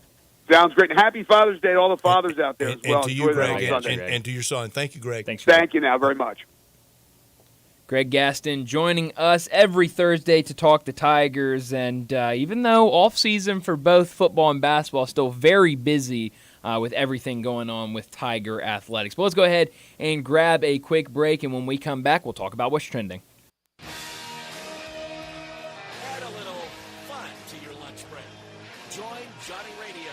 for Sports 56 Happy Hour from 11 to 1 every weekday on Sports 56 and 98.5 FM. Cork and Barrel in Hernando, Mississippi, a Southern gem for over 15 years. Check out their bigger, better, bolder new location, 2595 McInvale Road, Hernando. Huge selection, incredible pricing. Choose from hundreds of bourbons, tequilas, rum, scotch, and vodka. Over 1,000 wines from fine to very simple picnic wines. At Cork and Barrel, it's all about serving you. Open Monday through Saturday, 10 to 10, where the fun begins and the liquor and wine never end. Cork and Barrel, 2595 McInvale Road, I-55, Hernando, exit 280. Genesis Diamonds has the lowest interest rates on the planet because we never stop thinking about it. Financing on any purchase. Full tennis bracelets, 5-star rings starting at only $35 for a small here at lab-grown diamond stud earrings, just $115 Don't spread your payments over 5 years. Zero interest. Bonus pendants, bands, money, jewelry, and products, watches, lovings held back now through June 30 only at Genesis Diamonds.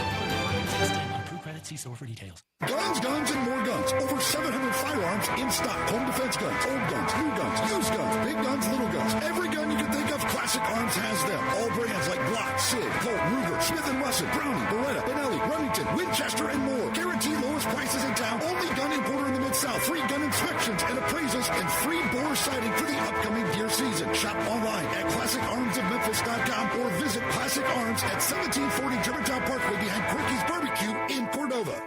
This is hard to believe, but the Hyundai Santa Fe is actually better. I know, that's crazy, isn't it? The 2024 Santa Fe is new, top to bottom, and even better than before. It's almost as big as the Palisade, so roomy, and now it's got a standard third row. Everybody's clamoring for that. And it's the best SUV when it comes to the ride than ever before. You know how with SUVs you love it because you're sitting high, but you don't get that luxury kind of ride like a sedan? You do with the 2024 Santa Fe. It's the best riding SUV ever, and it's quiet. It's the ultimate family car. All you've got to do to be sold is to test drive it. The people at Homer Skelton Hyundai are saying, come try it. You'll love it. Homer Skelton Hyundai, right at the corner of Highway 78 and Craft Road. First exit in Mississippi. Go see the ultimate SUV, the 2024 Santa Fe. Hey, John, what's so glum? I just got let go. The company's downsizing. This is the third time in the last 2 years. I'm done with this. Have you thought about My Computer Career? I've heard they can train you for a career in IT in just a few months, including cybersecurity and the basics of AI. And you don't need prior training or experience. Now that's a recession-resistant career. Wow, thanks. I'll check them out. Go to mycomputercareer.edu and take the free career evaluation. mycomputercareer.edu. Actually, it is available for qualified students, including the GI Bill. For the ones who know safety isn't a catchphrase, it's a culture. And the ones who help make sure everyone makes it home safe. For the safety-minded who watch everyone's backs, Grainger offers supplies and solutions for every industry, as well as safety assessments and training to keep your facility safe and your people safer. Call clickgrainger.com or just stop by. Grainger, for the ones who get it done. Listen each and every Sunday morning at 10 a.m. and join Ottawa Presbyterian Church for worship. Ottawa is an ACUSA church located in town Memphis. Sports 56 traffic. Afternoon. It remains pretty crowded over here now on 240 East, working your way past Poplar. That's not going to surprise anybody. I'll tell you what will surprise you is that slow traffic in the Midtown area. It's been dragging northbound. It seems like all afternoon long on 240 north from Norris all the way up to Union. It's doing what it normally does now, coming southbound there out of Midtown on 240 as you head on down towards Norris. A lot of extra traffic, of course, on the I-40 bridge, the Hernando de Soto bridge, because of the 55 bridge that's shut down for another week or so. That's causing all these problems. Hey, Weimer's Jewelry here in Memphis specializes in bridal ring purchases. Go by and see them this summer. I'm Commander Chuck with your on-time traffic.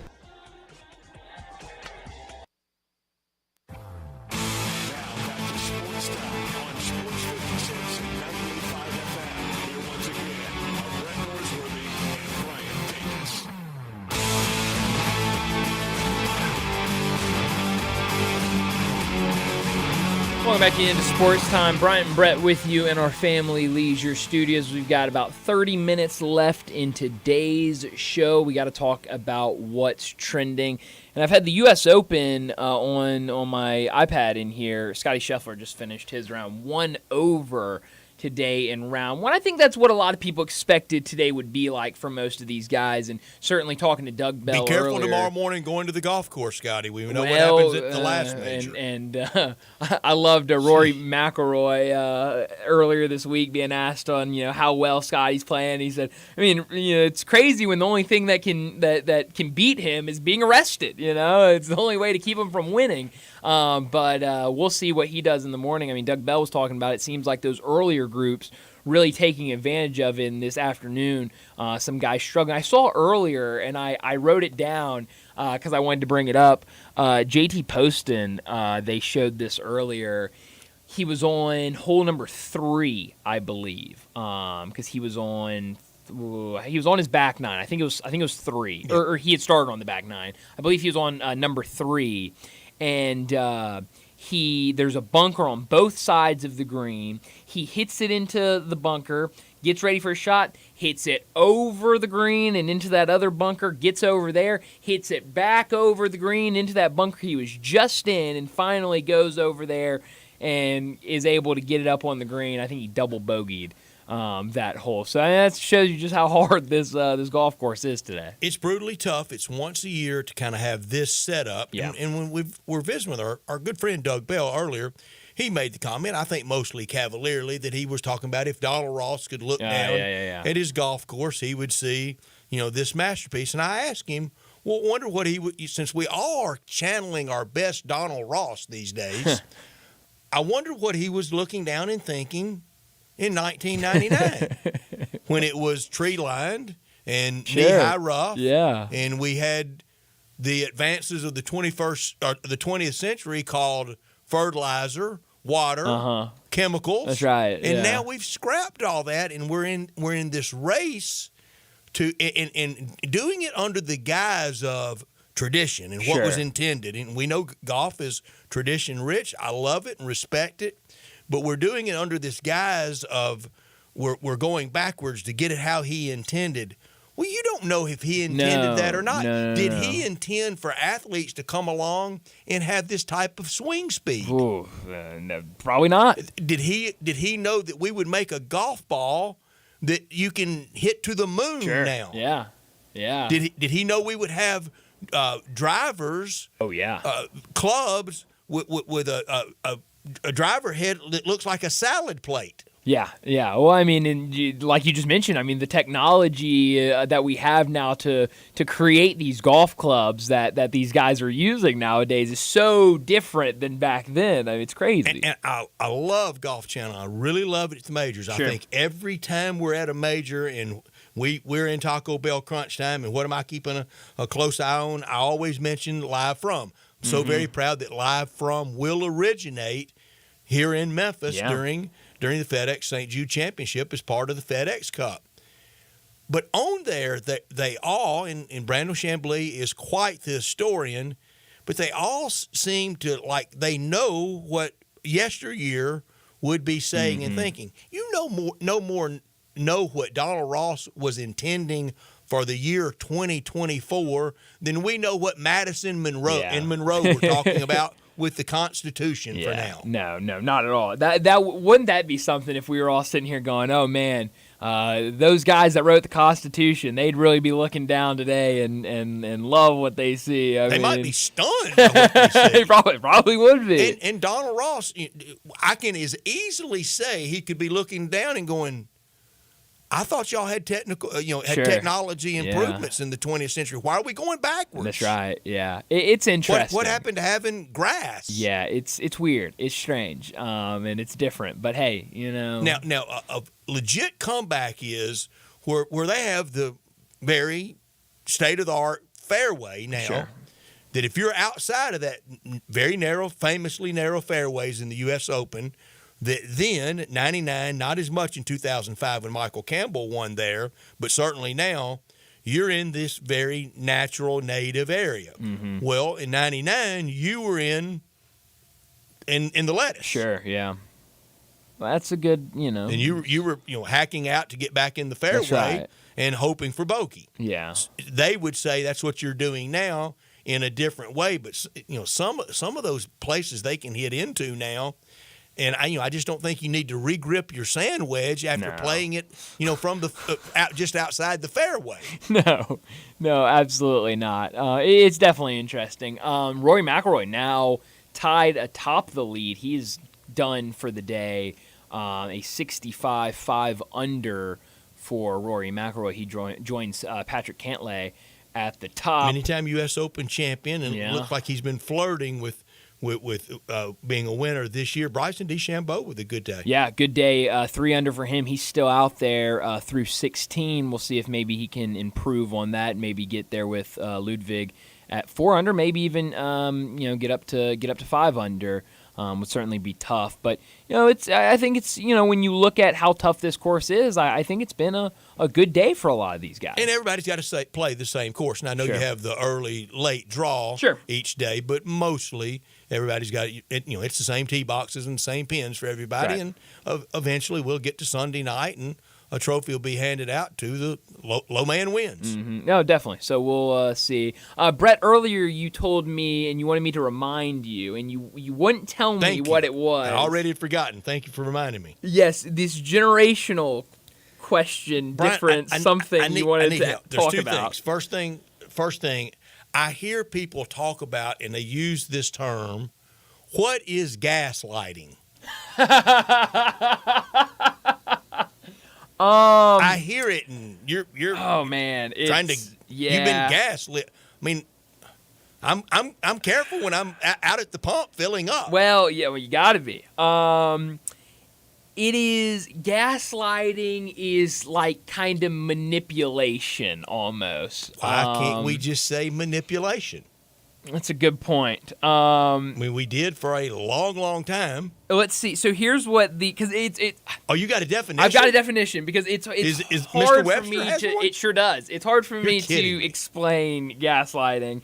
Psychological manipulation of a person, usually over an extended period of time, that causes the victim to question the validity of their own thoughts, perception of reality, or memories, and typically leads to confusion, loss of confidence, self-esteem. So, like, well, I would tell that person to bow up.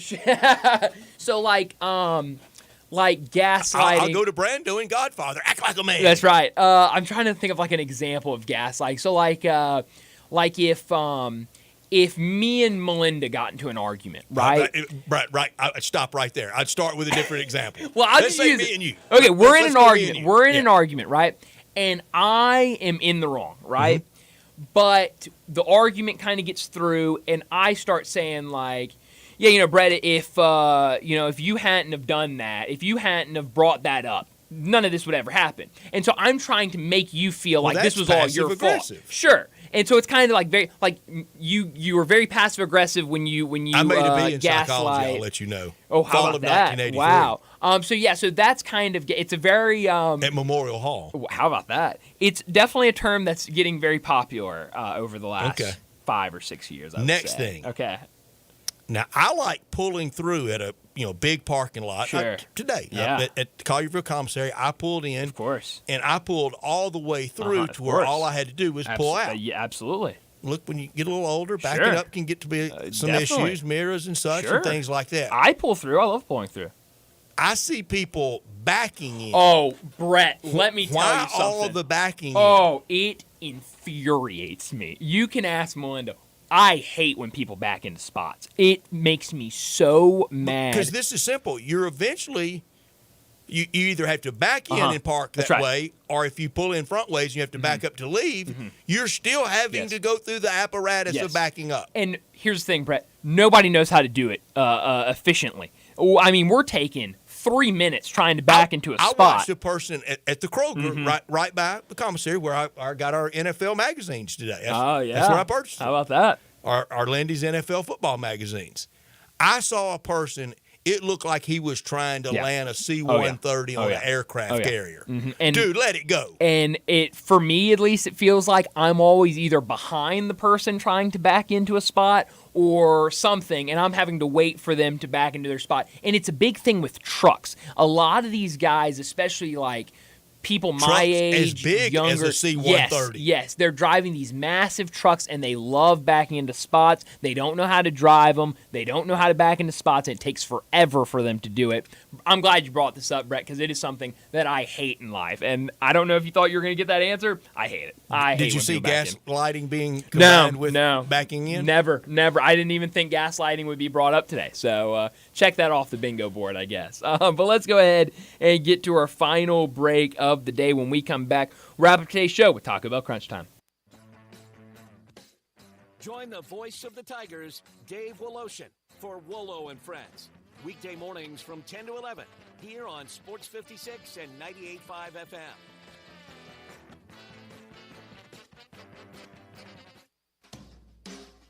Summer's heating up, and so are the savings at Choate's. We've got 3 incredible offers to make your season spectacular. First up, our Grill and Chill with Choate's Summer Special. Upgrade your HVAC system and choose between a free Yeti cooler or a Green Egg grill on select systems. Then power through any outage with Choate's generators. Be one of the first 50 customers to buy a generator and score a massive 75-inch TV or an iPad. Also, don't forget about our tankless water heater offer. Purchase a tankless water heater from Choate's and receive a premium toilet free. Don't wait. These offers are too good to last. Turn to the experts with Choate's and call 347-8086 or visit us online today for your free estimate. Now introducing Choate's air conditioning, heating, plumbing, and generators. Choate's, let our family serve your family.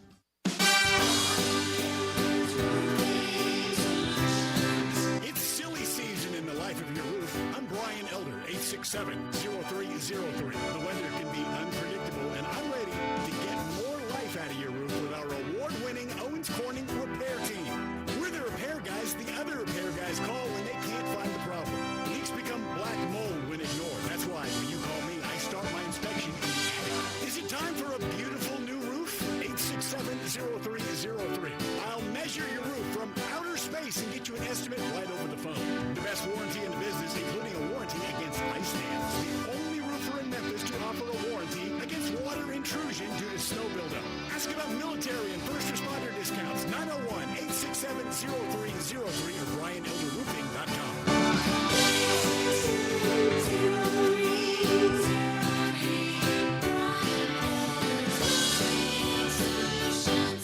We all hear the radio ads about the IRS. They tell you to be afraid, to be scared, and they try to frighten you into calling. I'm not here to do that. Tax Relief Advocates is different. TRA is here to tell you that if you owe money to the IRS, whether it's $5,000, $50,000, or $500,000, we have a solution. It doesn't matter if you're sitting in your car, at work, or with your kids. No matter where you are, call now. 800-575-1897. Don't lose hope. TRA can eliminate or reduce what you owe to the IRS. Generous programs are now available that can give you a fresh start. Our passion is taxes and helping individuals fix their IRS problems. We have over 1,000 5-star reviews on Google and an A+ with the Better Business Bureau. You don't need to be afraid of the IRS any longer. End your tax nightmare today by visiting us online at TRA.com or call 800-575-1897. That's 800-575-1897.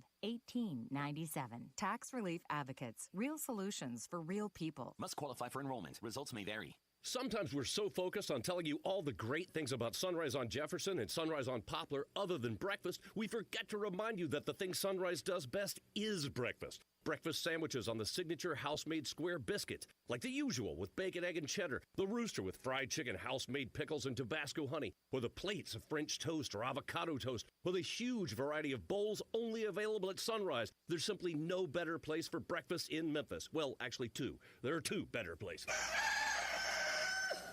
With your choice of select sandwich, nugs, fries, and a drink, Wendy's $5 Biggie Bag is your go-to. Your nugget wingman. Your hot and crispy fried co-pilot. Just like us. We're like the bag boys. What? Bag boys, bag boys. What you gonna do? What you gonna do for regular food? For a deal you can count on, bet on Biggie and choose wisely. Choose Wendy's. Bag boys, bag boys. Price and participation may vary. Each choice of GBC or crispy chicken sandwich with 4 piece nuts, junior fry, and small sausage. Third-party delivery pricing may be higher.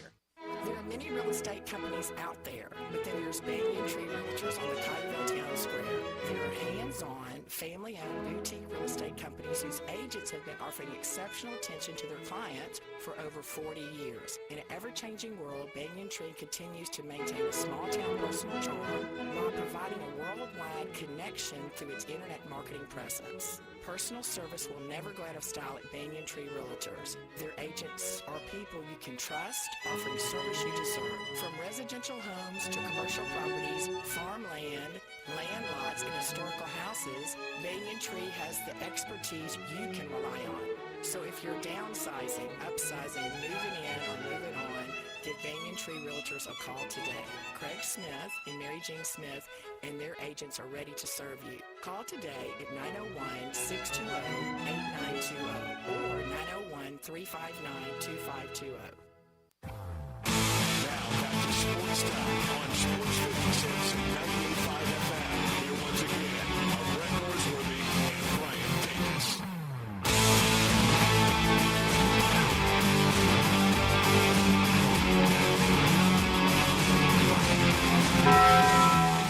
This is pretty cool, and we're just getting started, so.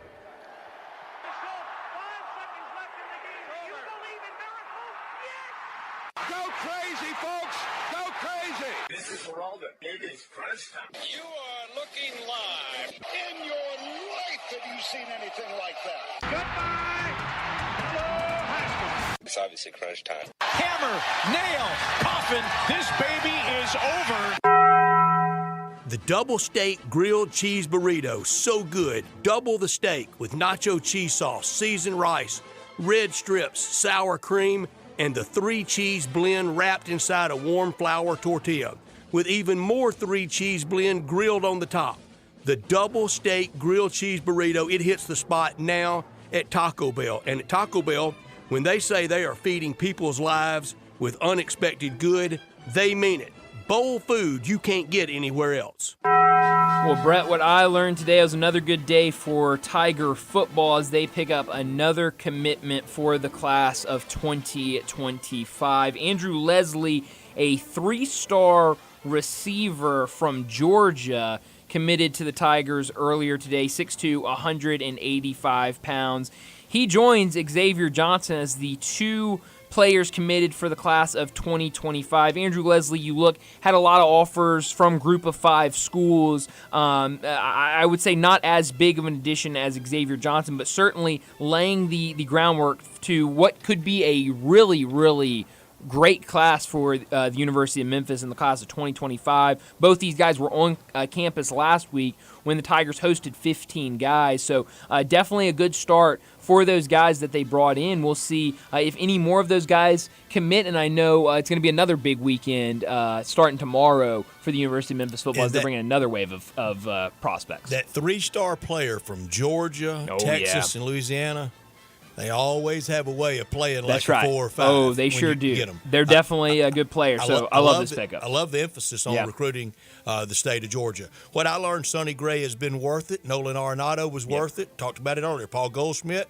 has been worth it. Wilson Contreras was on his way to a good year this year, had a pretty decent last year. They've all been worth it. Mm-hmm. Let's make more deals. The Cardinals need to make more deals, but it's always tough times for the Cardinals. Always on a slim budget. We don't do that. That's not the Cardinal way. But then they say we draw $3 million a year. Mm-hmm. Yeah. Where's the money? Well, that's a good question.